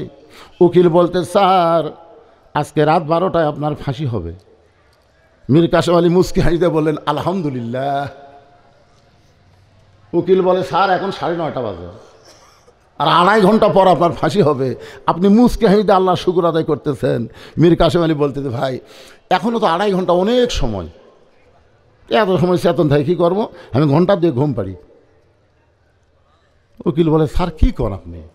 বলে, হ্যাঁ 2 ঘন্টা ঘুম পাড়ি, খামাকা চেতন থাকে কী হবি, 2 ঘন্টা পরে আমাকে ডাক দিও। উকিল মনে করছে ফাঁসির চিন্তা পাগলা হয়ে গেছে। 2 ঘন্টা পর ফাঁসির কন্ডম সেলে উকিল ঢুকে দেখে মীর কাসেম আলী নাক ডাইকে ডাইকে ঘুম পাড়তিছে। উকিল কয়, কে রে, আর 8 ঘন্টা পর ফাঁসি হবি, আর এই লোকটা এমন করে ঘুমায়, এই মানুষ নাকি? পায়ের বুড়া আঙ্গুল লড়াইছে, ঘুম থেকে চেতন ভাই বলতেছে, কে ভাই সময় হচ্ছে? না স্যার এখন 8 ঘন্টা আছে। ও এখন 8 ঘন্টা। মীর কাসেম আলী অজু করে 2 রাকাত নামাজ আদায় করলেন। উকিল বলতেছে কোরআনের সূরা মুজাম্মিল তেলাওয়াত করে বলতেছে, ভাইজান আমার জেলখানার মধ্যে তেমন ভালো কোনো পোশাক নাই, যে কয়টা আছে তার মধ্যে কোনটা ভালো একটু বাছাই করে দাও, কারণ পর চয়েজে পড়ো না, আর নিজের চয়েজে খানা, নিজে ইচ্ছা করে যেটা পছন্দ করবেন আপনি খাবেন, আর নিজের ইচ্ছাই পড়বেন না। আপনি আপনার বউকে একটু বলবেন এটা পরে কেমন লাগতেছে, আপনার মেয়েদেরকে একটু বলবেন। তো ওখানে কেউ নাই, উকিলকে বলতেছে, ভাইজান কয়টা কাপড়ের মধ্যে কোনটা সবচাইতে ভালো সেইটা বাছাই করে দাও। ভালো পাঞ্জাবি বাছাই করে দিল। মীর কাসেম আলী সেইটা গায়ে দিয়া বলতেছে, ভাইজান আতর সুরমা লাগানোর পরে আমি একটু চুল হাসিব, কিন্তু আমার তো চিরুনি নেই। উকিল বলে, স্যার আমার কোটের পকেটে আছে। উকিলের চিরুনি নিয়ে সুন্দর করে মাথা হাসড়াই বলতেছে, আল মুমিনু মেরাতুল মুমিনিন, একজন মুমিন হলো আর একজন মুমিনের আয়না, তুই একটু দেখো তো আমার কেমন লাগতেছে। উকিল কান্দার বলে, স্যার এখনই আপনার ফাঁসি হবে, এখনই আপনার ফাঁসি হবে, আপনি কি শ্বশুর বাড়ি যাবেন নাকি? এমন করে শাসতেছেন। মীর কাসেম আলী বলে, পাগল ফাঁসি হবে আমার, আর তুমি কাঁদতেছ। ঘুমের মধ্যে আল্লাহ পাক আমাকে জানাই দিছে আমার জন্য আল্লাহর 8টা জান্নাতের দরজা অপেক্ষা করতেছে। তোমরা মনে করতেছো ফাঁসি, কিন্তু একজন মুমিন মুসলমান ফাঁসিকে ফাঁসি মনে করে না, এইভাবেই তার যাওয়া লাগবে, এটাই হয়তো আল্লাহ পছন্দ করেছে। আল্লাহর বান্দারা শোনেন, আল্লাহর জন্যে নিজের জীবনকে যারা ওয়াকফ করে দেয় তারা কোনোদিন মৃত্যুকে পরোয়া করে না, তারা মৃত্যুকে স্বাভাবিক মনে করে। ধরে কোন কথা ঠিক কি না?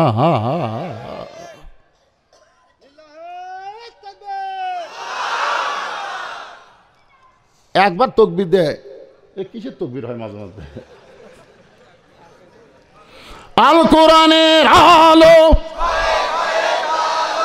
না, সবাই মিলে দেন তো, ঘরে ঘরে বউ জ্বলালেন পারে না, সংসদেও দরকার নেই।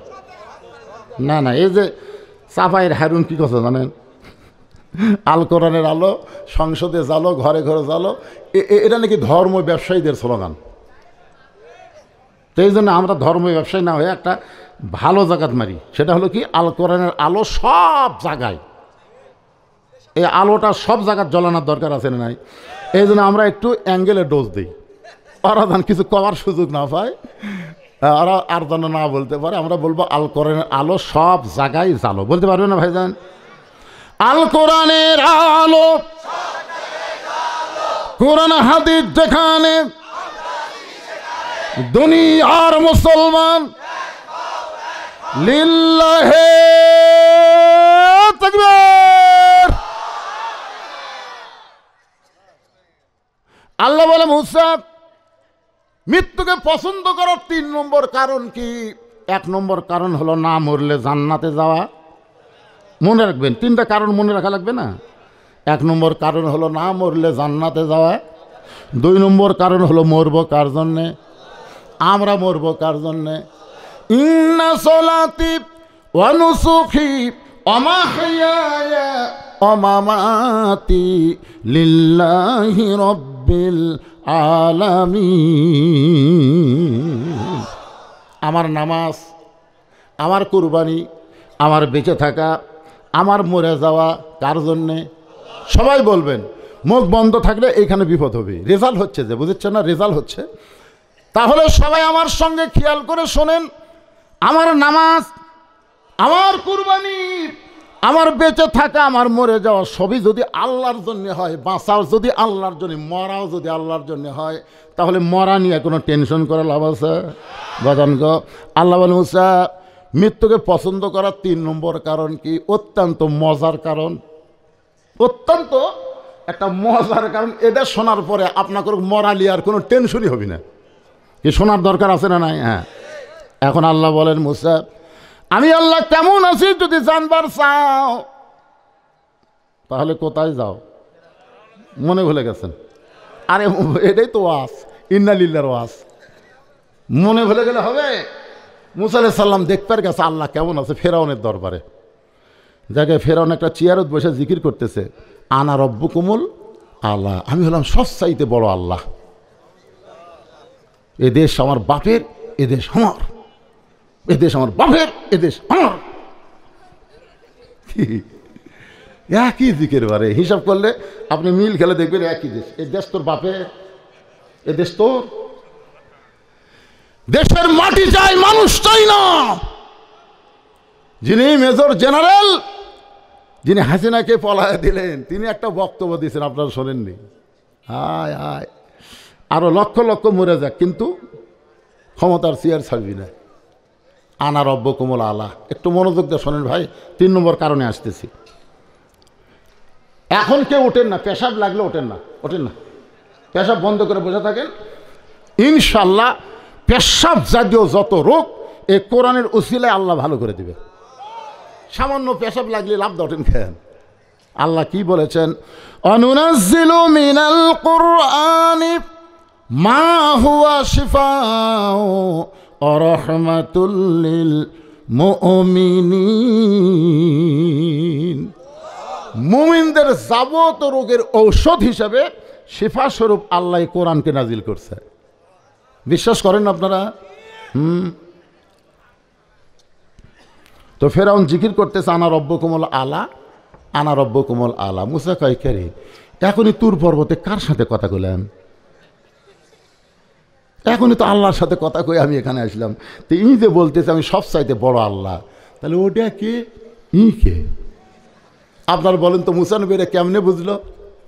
বলেন, চিন্তা করে বলেন তো, মুসা নবী কেমনে বুঝলো উই কে আর ই কে? হ্যাঁ, এটা বোঝার কারণ হলো কার সাথে কথা বলিছে। আমরা কেমনে বুঝবো? আমরা আল্লাহর কোরআনকে যখন বুকে তুলে নিব, আল্লাহর কোরআনকে যখন বুঝবো, আল্লাহর কোরআনকে যখন পড়ব, তখন আমরা কোনো কালেই ফেরাউনের শাসন মানে নিব না। কি মুসা আলাইহিস সালাম কি বলবে? সুবহানাল্লাহ ভাই, সুবহানাল্লাহ ভাই, ভাই আপনি ভালোই করছেন ভাই, তাই বলবি। সঙ্গে সঙ্গে মুসা নবী ফেরাউনের জিকির বন্ধ করে দেওয়ার জন্যে, অন্যায় জিকির, শিরক জিকির, বেহক জিকির বন্ধ করার জন্য বললেন লা ইলাহা ইল্লাল্লাহু মুসা কালিমুল্লাহ। এখন বলেন লা ইলাহা ইল্লাল্লাহর কাছে আনা রব্বুকুমুল আলা চলবি? আল্লাহর কাছে ভগবান চলবি? আল্লাহর কাছে ঈশ্বর চলবি? আল্লাহর কাছে গড চলবি? সব বাতিল। সঙ্গে সঙ্গে ফেরাউন দাঁড়িয়ে বলে মুসা তোর আল্লাহর জিকির করবি, তোর আল্লাহর জায়গায় যা, আমার রাজত্বের মধ্যে তোর আল্লাহর জিকির চলবি না। আপনারা বলেন তো মুসা নবীর রাগ বেশি না কম? কত বেশি? খালি আজরাইল এসে সালাম দেয়নি, আজরাইল এসে খালি সালাম দেয়নি, মুসা আপনার জান কবজ করবার চাই। মুসা আলাইহিস সালামের সাথে সাথে আল্লাহর সাথে, আল্লাহ ই আজরাইল আমাকে সালাম দিল না, ই সরাসরি কয় মুসা তোমার জান কবজ করবার চাই। তা আল্লাহ কয় কী করবো, কয় একটু সাইজ করবো। তে আল্লাহ কয় মুসা আজরাইলের অনেক শক্তি রে, তুই কীভাবে সাইজ করবো? বিসমিল্লাহকে একটা চল মারমো, তাতে যদি আজরাইল না লাগে বুঝবো তোমার পাওয়ার নেই, কারণ বিসমিল্লাহ মানে কার নামে? আল্লাহর নামে। তা আল্লাহ বলতে ঠিক আছে, মুসা ডাকতেছে আয়। আজরাইল কয় আমাকে দেখলে সবাই ভয় পাই, আবার ডাকে খেন। যে এরিয়ার মধ্যে গেছে বিসমিল্লাহকে মারছে সর, এক সরে বাম চোখের মুনি উল্টা বের হয়ে গেছে। চিন্তা করছেন যে আজরাইলকে চল মারবার পারে, তার হাতত বল আছে না নাই? ফেরাউন বলতেছে তোর আল্লাহর জিকির করবার চাই, তোর আল্লাহর জায়গা যা, আমার রাজত্বের মধ্যে তোর আল্লাহর জিকির চলবে না। সঙ্গে সঙ্গে মুসা নবী হাত চুলকায়, মুসা নবী এভাবে হাত চুলকায়, আল্লাহ তো বুঝতে পারছে। এখন ফেরাউনক বসাবি, এক চর দিয়ে বাবুর্চি মারছে, এক চর। জোরে কোন কয় চর? দোকানদার কান দিচ্ছে। মুসা বলে কান দিস কেন? কয় ফেরাউনের বাবুর্চি সব বাকি খেয়ে টেকা চালিয়ে কয় দোকান তুলে দেবো, আওয়ামী লীগের ক্যাটারের মতন কথা বেশি কষ্ট কেন, দোকান তুলে দেবো রে। তো মুসা বলতেছে ফেরাউনের ক্যাটার বাবুর্চি কুটি কয় ওই যে যাচ্ছে, হাতির মতন হাঁটতেছে, সামনে জায়গায় টেকা দে, টেকা দে। ফেরাউনের বাবুর্চি কয় তুই কে রে টুপি আল্লাহ? এই মুন্সি, আমি ফেরাউনের বাবুর্চি রে, আমি ফেরাউনের দল করি। মুসা কয় আমি আল্লাহর দল করি, দেখি তোর ফেরাউনের শক্তি বেশি না আমার আল্লাহর শক্তি বেশি। এই তো বিসমিল্লাহ এক চল মারছে, চল মারাও সারা, মারাও সারা। এখন আপনারা বলেন মুসা নবীর হাতত বল আছে না নাই? মুসা নবী যখন হাতের তালু চুলকায়, এমন সময় আল্লাহ বলেন উদউ ইলা সাবিলি রাব্বিকা বিল হিকমা মাউইজাতিল লিল হাসানা। জোরে কোন সুবহানাল্লাহ। মুসা আমি তোমাকে ফেরাউনের কাছে আমি আল্লাহ কেমন আছি দেখবার পাঠাইছি, মারামারির জন্য পাঠাই নাই, যদি পারো হেকমতে কথা বলো। এবার মুসা নবী হেকমতে বলতেছে ফেরাউন তুমি যে আনা রব্বুকুম আল্লাহর দাবি করতেছে, তুমি কি খাও? পাশে হামান বসে থেকে বলতেছে আমার আল্লাহ খায়। হামান মানে বোঝেননি? ওবায়দুল কাদের কাছে বসে থেকে বলতেছে আমার আল্লাহ খায়। মুসা বলতেছে আমার আল্লাহ খাওয়ায়। ভারত যতই চিনি বন্ধ করে দে, যতই আলু বন্ধ করে দে, যতই পেঁয়াজ বন্ধ করে দে, বাংলাদেশের মুসলমানের কোনো ক্ষতি হবে না। তোরা বর্ডার বন্ধ করে দিবি, আমি আসমানের রহমত বরকতের দরজা খুলে দিব। তোরা করে কথা দেখবি ভারতে হাই হাই কি হলো রে, আলুওয়ালা পেঁয়াজওয়ালারা গলা দড়ি দিল, আপনারা জানেন না? হাই রে কে রে পাগলা ভারত, ভগবানের জাত, তোরা জানিস আমাদের ক্ষমতা? আল্লাহ কোরআনে বলেছেন ফালিয়াবুদু রব্ব হাযাল বাইত আল্লাযী আত'আমাহুম মিন জু'ইন ওয়া আমানাহুম মিন খাউফ। ওই ঘরের মালিকের তোমরা গোলামি করো, নামাজ পড়ো, আমি আল্লাহ দুইটা পুরস্কার সঙ্গে সঙ্গে তোমাদের দিব। এক নম্বর পুরস্কার হলো তোমাদের রিজিকের কোনো চিন্তা করা লাগবে না, তোমরা কোনোদিন ক্ষুধার্ত হয়ে মারা যাবে না, আমি আল্লাহ তোমাদের রিজিকের ফয়সালা করে দিব। এবং যাবতীয় ভয় থেকে, ওই ভারতের অ্যাটম বোম থেকে, বোমা থেকে, অস্ত্র থেকে আমি আল্লাহ পুরাপুরি তোমাদের নিরাপত্তা দিয়ে দিব। অন্য জায়গায় আল্লাহ বলেছেন ওমা মিন দাব্বাতিন ফিল আরদি ইল্লা আলাল্লাহি রিজকুহা। জোরে কর আল্লাহু আকবার। কি বিরক্ত হচ্ছেন? না না, এই লড়াচড়া করবে কেন? আমি এখনই বললাম কোরআনকে মহব্বত করে বসে থাকেন, যাবতীয় রোগ আল্লাহ দূর করে দিবে। বিশ্বাস হয় না আপনাকে? বিশ্বাস হয় না? তাহলে যান, ঘুম ধরবি না, বাড়ি যাবেন ঘুম ধরবি না। দেখেন ইডি চুলকাবি, মাথা চুলকাবি, পা চুলকাবি, আজ ঘুমই ধরবি না। আল্লাহ পারে না, পারে কতক্ষণ বাড়িতে পারে না। 3 তলার থাকে, ঘুমের ট্যাবলেট খায়, তাও চোখ খালি লাটার মতন করা থাকে।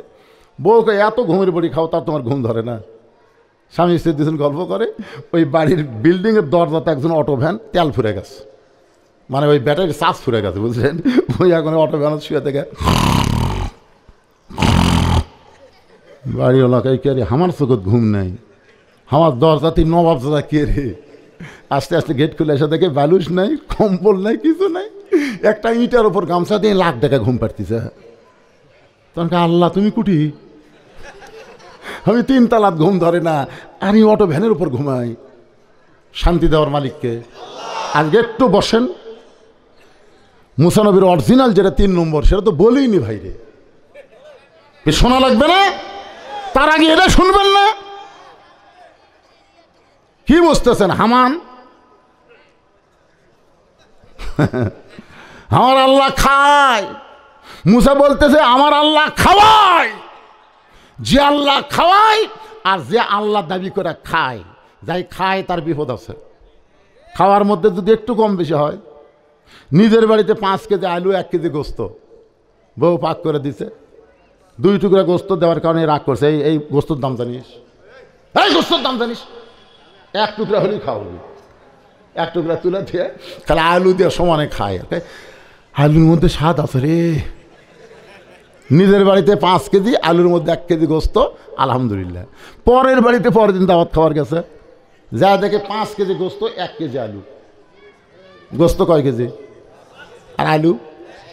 গোস্তর মধ্যে হঠাৎ একটা আলু আসছে, হঠাৎ মানে আস্তে করে তুলে, বন প্লেট আছে আপনাকে, বন প্লেট মানে আলু আর খাবি না। নিজের বাড়িতে আলু খাই, গোস্ত তুলে থই, আর পরের বাড়িতে এসে গোস্তর মধ্যে 1 টুকরা আলু গেছি, আস্তে বন প্লেট তুলে থস। নিজের বাড়িতে 1 টুকরা গোস্ত দিয়ে 4 গাছ খায়, গোস্ত ছিঁড়ে ছিঁড়ে খায় আর ভাত খায়, আর পরের বাড়িতে 1 গাছ ভাতের মধ্যে 4 টুকরা ঢুকে। এইভাবে ঢুকাতে ঢুকাতে 1/2 কেজি ঢুকেছে। কয় কেজি?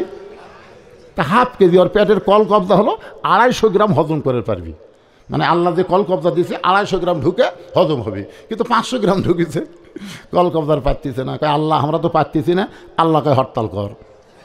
যে হরতাল করছে এটা এখন পচনি ধরছে, পচনি ধরে মানে এর নাম হলো ধুমা ঢেকুস। জোরে কর কি ঢেকুস? লোকজনকে কে তোর মুখের থেকে পচা পচা গন্ধ আসে কেরা। চলে গেছে ডাক্তারের কাছে, ডাক্তার মডিগার্ড দিছে, জাইমের দিছে। ছেলেরা বলছে যে হজম যদি করবার চান একসঙ্গে টাইগার আর স্পিরিট খান, হজম করার জন্য এগুলো সব খাওয়ার পরে বাদানকে আগে উপর দিক দিয়ে ঢেকুস মারছে, এখন আল্লাহ তলার গিরা খুলে দিছে। এর নাম হলো ডিসেন্ট্রি। এর নাম কি? মুসা বলতেছে ফেরাউন রে, আল্লাহ দাবি করে যে খায়, আর খাওয়ার মধ্যে যদি কম বেশি হয়ে যায়, মনে করো তোমার এরকম খাওয়া হয়েছে। এখন ফেরাউন পায়খানার যায় বসে, যেই মাত্র ঝরঝর করে পানির মতন বার হয়ে গেল, পায়খানা কমপ্লিট মনে করে ফেরাউন দাঁড়াইছে, কিন্তু পেট আবার কামড় মারছে, আবার বসে গেল ঝরঝর করে, 1 বদনা পানির মতন বার হয়ে গেল। আবার কমপ্লিট মনে করে যেই মাত্র দাঁড়াইছে, পেটে কামড় মারছে, আবার ফেরাউন বসে ঝরঝর করে বের হয়ে যায়। এবার ফেরাউন উঠপার চাষা আর উঠপার পারে না, বারবার পাতলা পায়খানা হওয়ার কারণে টুলে পড়িছে। আল্লাহ কাত হয়ে গেছে। কি কাত? হামানের আল্লাহ কাত রে।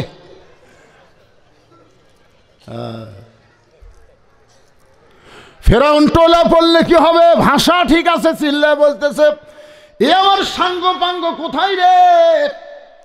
আমি আল্লাহ হয়ে পায়খানা করতে করতে দুর্বল হয়ে পড়ে গেছি, আমার টাইনে বার কর।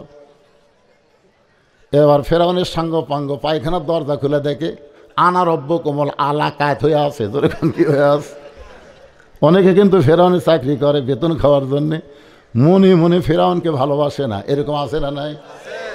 পুলিশের মধ্যে একজন পুলিশ আজকে আমাকে দেখা করলো, এখানেই দেখা করে বলল হুজুর আমরা হাসিনার সময় চাকরি করছি, কিন্তু হাসিনাকে আমরা ভালোবাসি না। আছে না নাই? জোরে কোন আছে না নাই? আল্লাহর বান্দার একটু মনোযোগ দিয়ে শুনবেন।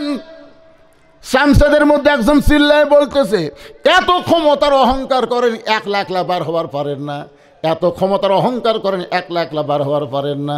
যেই মাত্র মুসা এই কথা কইছে হেকমতের সাথে, ফেরাউন বলতেছে ধর। মুসা বলতেছে আল্লাহ হিকমতের সাথে দাওয়াত দিলাম, তারপর আমাকে ধরবার, এখন কি করব? আল্লাহ কয় দৌড়ে। মুসা কয় আল্লাহ এটা একটা কথা হলো? আল্লাহ কয় দৌড়ে, 15.5 বছর দৌড়ে। ফেরাউনকে ধরবো আমি, জাগা মতো পাগলা, তুই দৌড়ে। মুসা সমানে দৌড়াই, আর ফেরাউন সাঙ্গ পাঙ্গ লিয়া কয় আমার ভাই দৌড়াচ্ছ, আমার ভাই দৌড়াস। মুসার ফেরাউনের আরো অহংকার বেড়ে গেছে, ধর। একবারে 3 দিকে ফেরাউনের সৈন্য, সামনে হলো সাগর। ফেরাউন বলে মুসা আর দৌড়াস না কেন, এখন দৌড়া। মুসা বলে আল্লাহ আমার দৌড় দেওয়ার জায়গা শেষ হয়ে গেল, এখন সামনে সাগর দেখি, 3 দিকে ফেরাউনের সৈন্য দেখি, এখন কি করব? আল্লাহ বলে মুসা রে এখনই তো কাম শুরু হবে, এখনই কাম শুরু হয়ে যাবে। নাসরুম মিনাল্লাহি ওয়া ফাতহুন কারীব ওয়াবাশশিরিল মুমিনিন। আল্লাহর বান্দারা একটু মনোযোগ দিয়ে শুনবেন। আল্লাহ বলে মুসা রে মৃত্যুকে পছন্দ করার 3 নম্বর কারণ কি? মুসা কোন মৃত্যুকে পছন্দ করার 3 নম্বর কারণ বলার আগে, এই রাজবাড়ি মসজিদের উন্নয়ন কল্পে আজকের এই মাহফিল হচ্ছে ভাই। আমারে যখন স্লিপ দিছে তখনই কিন্তু বলতে পারতাম, কিন্তু স্লিপ দেওয়ার পরে আমি 1 ঘন্টা 10 মিনিট ওয়াজ করে বলতেছি, তার মানে বোঝা গেল আমি আদায় করার জন্য এখানে আসি নাই, মূলত আমি আপনাদেরকে কোরআনের আলোকে আলোচনা শোনাবার আইছি। জোরে কোন কথা ঠিক কি না? এই জন্য দেখেন ঘড়ির দিকে তাকায় দেখেন, এখন বাজতেছে 11:20। যখন আমার স্লিপ দিছে তখন তো 10:30 বাজেনি, এই জন্য 5টা মিনিট। এরা আবার মনে করবে হুজুরকে একটা স্লিপ দিলাম, আর মসজিদের হুজুর একটা কথাও কয় না। তা আল্লাহর ঘর মসজিদের জন্য কি দিবেন আপনারা? আপনাদের কাছে যদি ব্যাগ যায়, রুমাল যায়, আপনার 1 টাকাও দিবেন না, এরকম কোন আল্লাহর বান্দা আছেন? আল্লাহ ওসমানকে ডাক দিল, ওসমান আল্লাহ নবী, এই শোনেন পরে আল্লাহ নবী ওসমানকে ডাক দেবেন, ওসমান আল্লাহ তোমাকে কত সম্পদ দিছে তোমার কি জানা আছে? ওসমান বললেন ইয়া রাসূলুল্লাহ, আল্লাহ আমাকে কত সম্পদ দিছে তার সম্পদের হিসাব দিবার পারবো না, তবে একটা হিসাব দিবার পারি। সেই হিসাবটা হলো আমার সমস্ত সম্পদ যে গুদামের মধ্যে রাখছি, ওই গুদামে তালা দিয়ে চাবি টানার জন্য একটা উট হিমশিম খায়। কি টানার জন্যে? তালা টানার জন্য না, ওদের চাবি বোঝেন না, তালা দিয়ে চাবি, এই চাবি একটা উটের উপর রাখলে একটা উট চলতে চলতে ক্লান্ত হয়ে যায়। আল্লাহ নবী বলে ওসমান তাহলে আল্লাহ তোমাকে অনেক সম্পদ দান করেছে, এখন যদি আল্লাহ বলে ওসমান আমার সম্পদ আমাকে ফেরত দাও, এখন যদি আল্লাহ বলে ওসমান আমার সম্পদ আমাকে ফেরত দাও, তাহলে তুমি কি করবা? ওসমান গনি উটের রশিটা ধরে নবীর হাতে বললেন ইয়া রাসূলুল্লাহ, শুধু সম্পদ না, উট যে চাবি বহন করে এই উটটাও আল্লাহকে দিয়ে দিলাম। আল্লাহ নবী বলে ওসমান সবই যখন আল্লাহকে দিয়ে দিলাম, তাহলে তোমার জন্য তুমি কি রাখলা? ওসমান বলে নবী গো, আমার বুকটা চিরে যদি আপনি দেখেন তাহলে দেখবেন ডান পাশে আল্লাহ আর বাম পাশে মুহাম্মদ রাসূলুল্লাহ, এই 2টা সম্পদ থাকলে আমার আর কোনো কিছু দরকার না।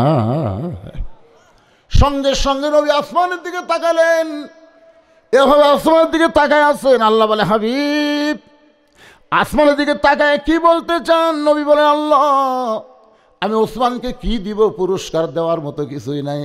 আল্লাহ বলে আমার গানি ডিগ্রি ওসমানকে দিয়া দিলা। তাহলে আমাদের যে সম্পদগুলো আছে, কাছে যে টাকা পয়সা আছে, এই পয়সাগুলোর মালিককে? যারা বলবেন না আল্লাহ মরার আগে যেন বোবা হয়, আল্লাহ জোরে কোন মালিককে? আরো জোরে, জোরসে বলুন। এখন যদি ব্যাগ যায়, রুমাল যায়, কারা কারা দিবেন না হাত তোলেন তো দেখি। যারা দিবেন না, না বলার আগেই জানে, তাহলে আল্লাহ কেন শুনবার চায়? এই শুনবার চাওয়ার কারণ হলো মূলত আমাদেরকে জানানোর জন্য। জোরে কোন কথা ঠিক কিনা? তাহলে এতগুলো মানুষ যারা আমরা বসে আছি, আমরা মরতে চাই জান্নাতের জন্য, না মরলে জান্নাত পাওয়া যাবে না। 2 নম্বর কারণ হলো মরবো কার জন্যে? মুখস্থ রাখেন, মরবো কার জন্যে? সামনে হয়তো এরকম ক্ষেত্র তৈরি হতে পারে, কারণ 1400 বছর আগে নবী বলেছেন গোজাতুল হিন্দ, ওই হিন্দুস্থানের বিরুদ্ধে মুসলমানের একটা যুদ্ধ হবে। এই যুদ্ধকে বলা হয় গোজওয়াতুল হিন্দ। হিন্দুদের সঙ্গে মুসলমানের যুদ্ধ। ওই যুদ্ধে যে মুসলমান অংশগ্রহণ করবে রাসূল বলেছেন অংশগ্রহণ করার পরে যদি তারা দুনিয়া থেকে বিদায় নেয় বদরের শহীদের মর্যাদা আল্লাহ তাদেরকে দান করে দিবে। জোরে কর না সুবহানাল্লাহ। এই জন্যে 2 নম্বরকে স্মরণ রাখবেন, খেয়াল করবেন আমরা মরবো কার জন্যে। এই নিয়ত করার সাথে সাথে যদি নিজের বিছনায় মৃত্যুবরণ করেন তারপরেও আল্লাহ রাসূল বলেছেন তাকে আল্লাহ হাসরের ময়দানে শহীদদের কাতারে দাঁড় করায় দিবে। মুসা বলতেছে আল্লাহ মৃত্যুকে পছন্দ করার 3 নম্বর কারণ হলো দুনিয়ার জীবনটা হলো ক্ষণস্থায়ী। আমরা যে দুনিয়াতে বসবাস করতেছি আপনার সবাই অন্তর থেকে খেয়াল করে বলেন এই দুনিয়া চিরস্থায়ী না ক্ষণস্থায়ী? সবাই বলেন ক্ষণস্থায়ী না চিরস্থায়ী? মৃত্যুর পরে আমরা যেই জগতে পা দিব ওই জগৎটা কি ক্ষণস্থায়ী না চিরস্থায়ী? এখন আপনারা বলেন তো আপনাদের কাছে ক্ষণস্থায়ী ভালো না চিরস্থায়ী ভালো? কোনটা ভালো? ক্ষণস্থায়ীর কোনো দাম নাই, যে কোনো সময় যাওয়া লাগতে পারে। মুসা বলে আল্লাহ দুনিয়ার জীবন হলো ক্ষণস্থায়ী, আখিরাত হলো চিরস্থায়ী। এই ক্ষণস্থায়ী জীবনকে পরিসমাপ্তি করে আখিরাতের জীবনে যাওয়াটা আমার অত্যন্ত পছন্দ। বাল তুসিরুনাল হায়াতাদ দুনিয়া ওয়াল আখিরাতু খায়রু ওয়া আবকা। আল্লাহু আকবার। এ তুচ্ছ দুনিয়ার মোহে পাগল হয়েন না ভাইজান।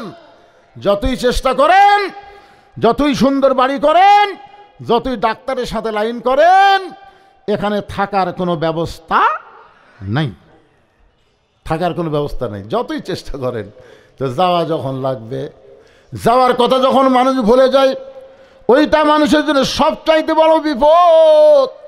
এই জন্য আল্লাহ বলেছেন ইজা আসাবাতুহুম মুসিবাতুন ক্বালু ইন্না লিল্লাহি ওয়া ইন্না ইলাইহি রাজিউন। সবাই ইস্তেগফার পড়েন আস্তাগফিরুল্লাহ রব্বি মিন কুল্লি জামবি ওয়া তুবু ইলাই, আস্তাগফিরুল্লাহ রব্বি মিন কুল্লি জামবি ওয়া তুবু ইলাই, লা হাওলা ওয়ালা কুওয়াতা ইল্লা বিল্লাহিল আলিয়্যিল আযীম। তাহলে আজকের মাহফিলটা কি জন্যে? মাহফিলের শুরুতেই আমি আপনাদের বলেছি যে NDTI জামে মসজিদের উন্নতিকল্পে এবং 24-এর গণ অভ্যুত্থানে শহীদ এবং আহতদের স্মরণে দোয়া উপলক্ষে আজকের এই মাহফিল। তাহলে 24-এর গণ আন্দোলনে যারা আত্মাহুতি দিয়েছে, জীবন দিয়েছে, মুসলমানের ভিতরে যারা জীবন দিয়েছে, আমরা অবশ্যই তাদের জন্য দোয়া করব। এই জীবন দেওয়াটা যেন আল্লাহ শহীদ হিসেবে কবুল করে, ধরে কারণ আমিন। আর যারা আহত অবস্থায় আছে তাদের জন্য দোয়া করব আল্লাহ তাদেরকে গাজী হিসাবে, মুজাহিদ হিসাবে কবুল করে আল্লাহ যেন তাদেরকে পরিপূর্ণ সুস্থতা দান করে, ধরে কারণ আমিন। বসেন, যারা দাঁড়িয়ে আছেন সবাই বসেন, সবাই বসেন। আল্লাহর রাস্তে দোয়ার সময় সবাই বসেন। আস্তাগফিরুল্লাহ রব্বি মিন কুল্লি জামবি ওয়া তুবু ইলাই, লা হাওলা ওয়ালা কুওয়াতা ইল্লা বিল্লাহিল আলিয়্যিল আযীম। আল্লাহুম্মা সাল্লি আলা মুহাম্মাদ, আল্লাহুম্মা বারিক আলা মুহাম্মাদ। মসজিদ কমিটির সেক্রেটারি এখানে আসেনি? সেক্রেটারি সাহেব আসেনি? আপনি কিছু দিছেন না, দিবেন নাকি? মাশাআল্লাহ।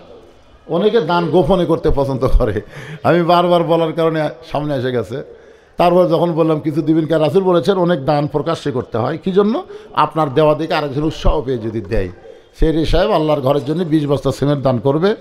আল্লাহ তার এই বিশাল দানকে কবুল করুক, ধরে কারণ আমিন। সবাই বলে আল্লাহুম্মা আমিন। এই মসজিদের ক্যাশিয়ার নাই, এই ক্যাশিয়ার কেটা? আপনি আপনি ক্যাশিয়ার তো মাথা ঝকাচ্ছেন, কিছু কন না এখন পর্যন্ত। কন আপনি একটা কন। না না, জোর করে লেওয়া দেবি। দান কোনো দিন চাঁদা না, চাঁদা কোনো দিন দান না। এখানে আপন ইচ্ছাই যা বলবে। সেক্রেটারি সাহেবকে তো আমি বলতে পারতাম যে 8-10 বস্তা দিলে, বলাই জায়েজ নাই, কারণ দান হচ্ছে অন্তর থেকে যেটা দিবে ওটাই দান। কন ক্যাশিয়ার সাহেব কন। 50 না দিব নি? কন, হ্যাঁ দোয়া করে দেবো তো। কন টাকা গোনা লাগবে না, টাকা পরে করেন। কন 2 এর থেকে কে 50-এর কথা বলো রে? আচ্ছা, যে লোকটা 50-এর কথা বলো এনার অবস্থা আপনি জানেন না?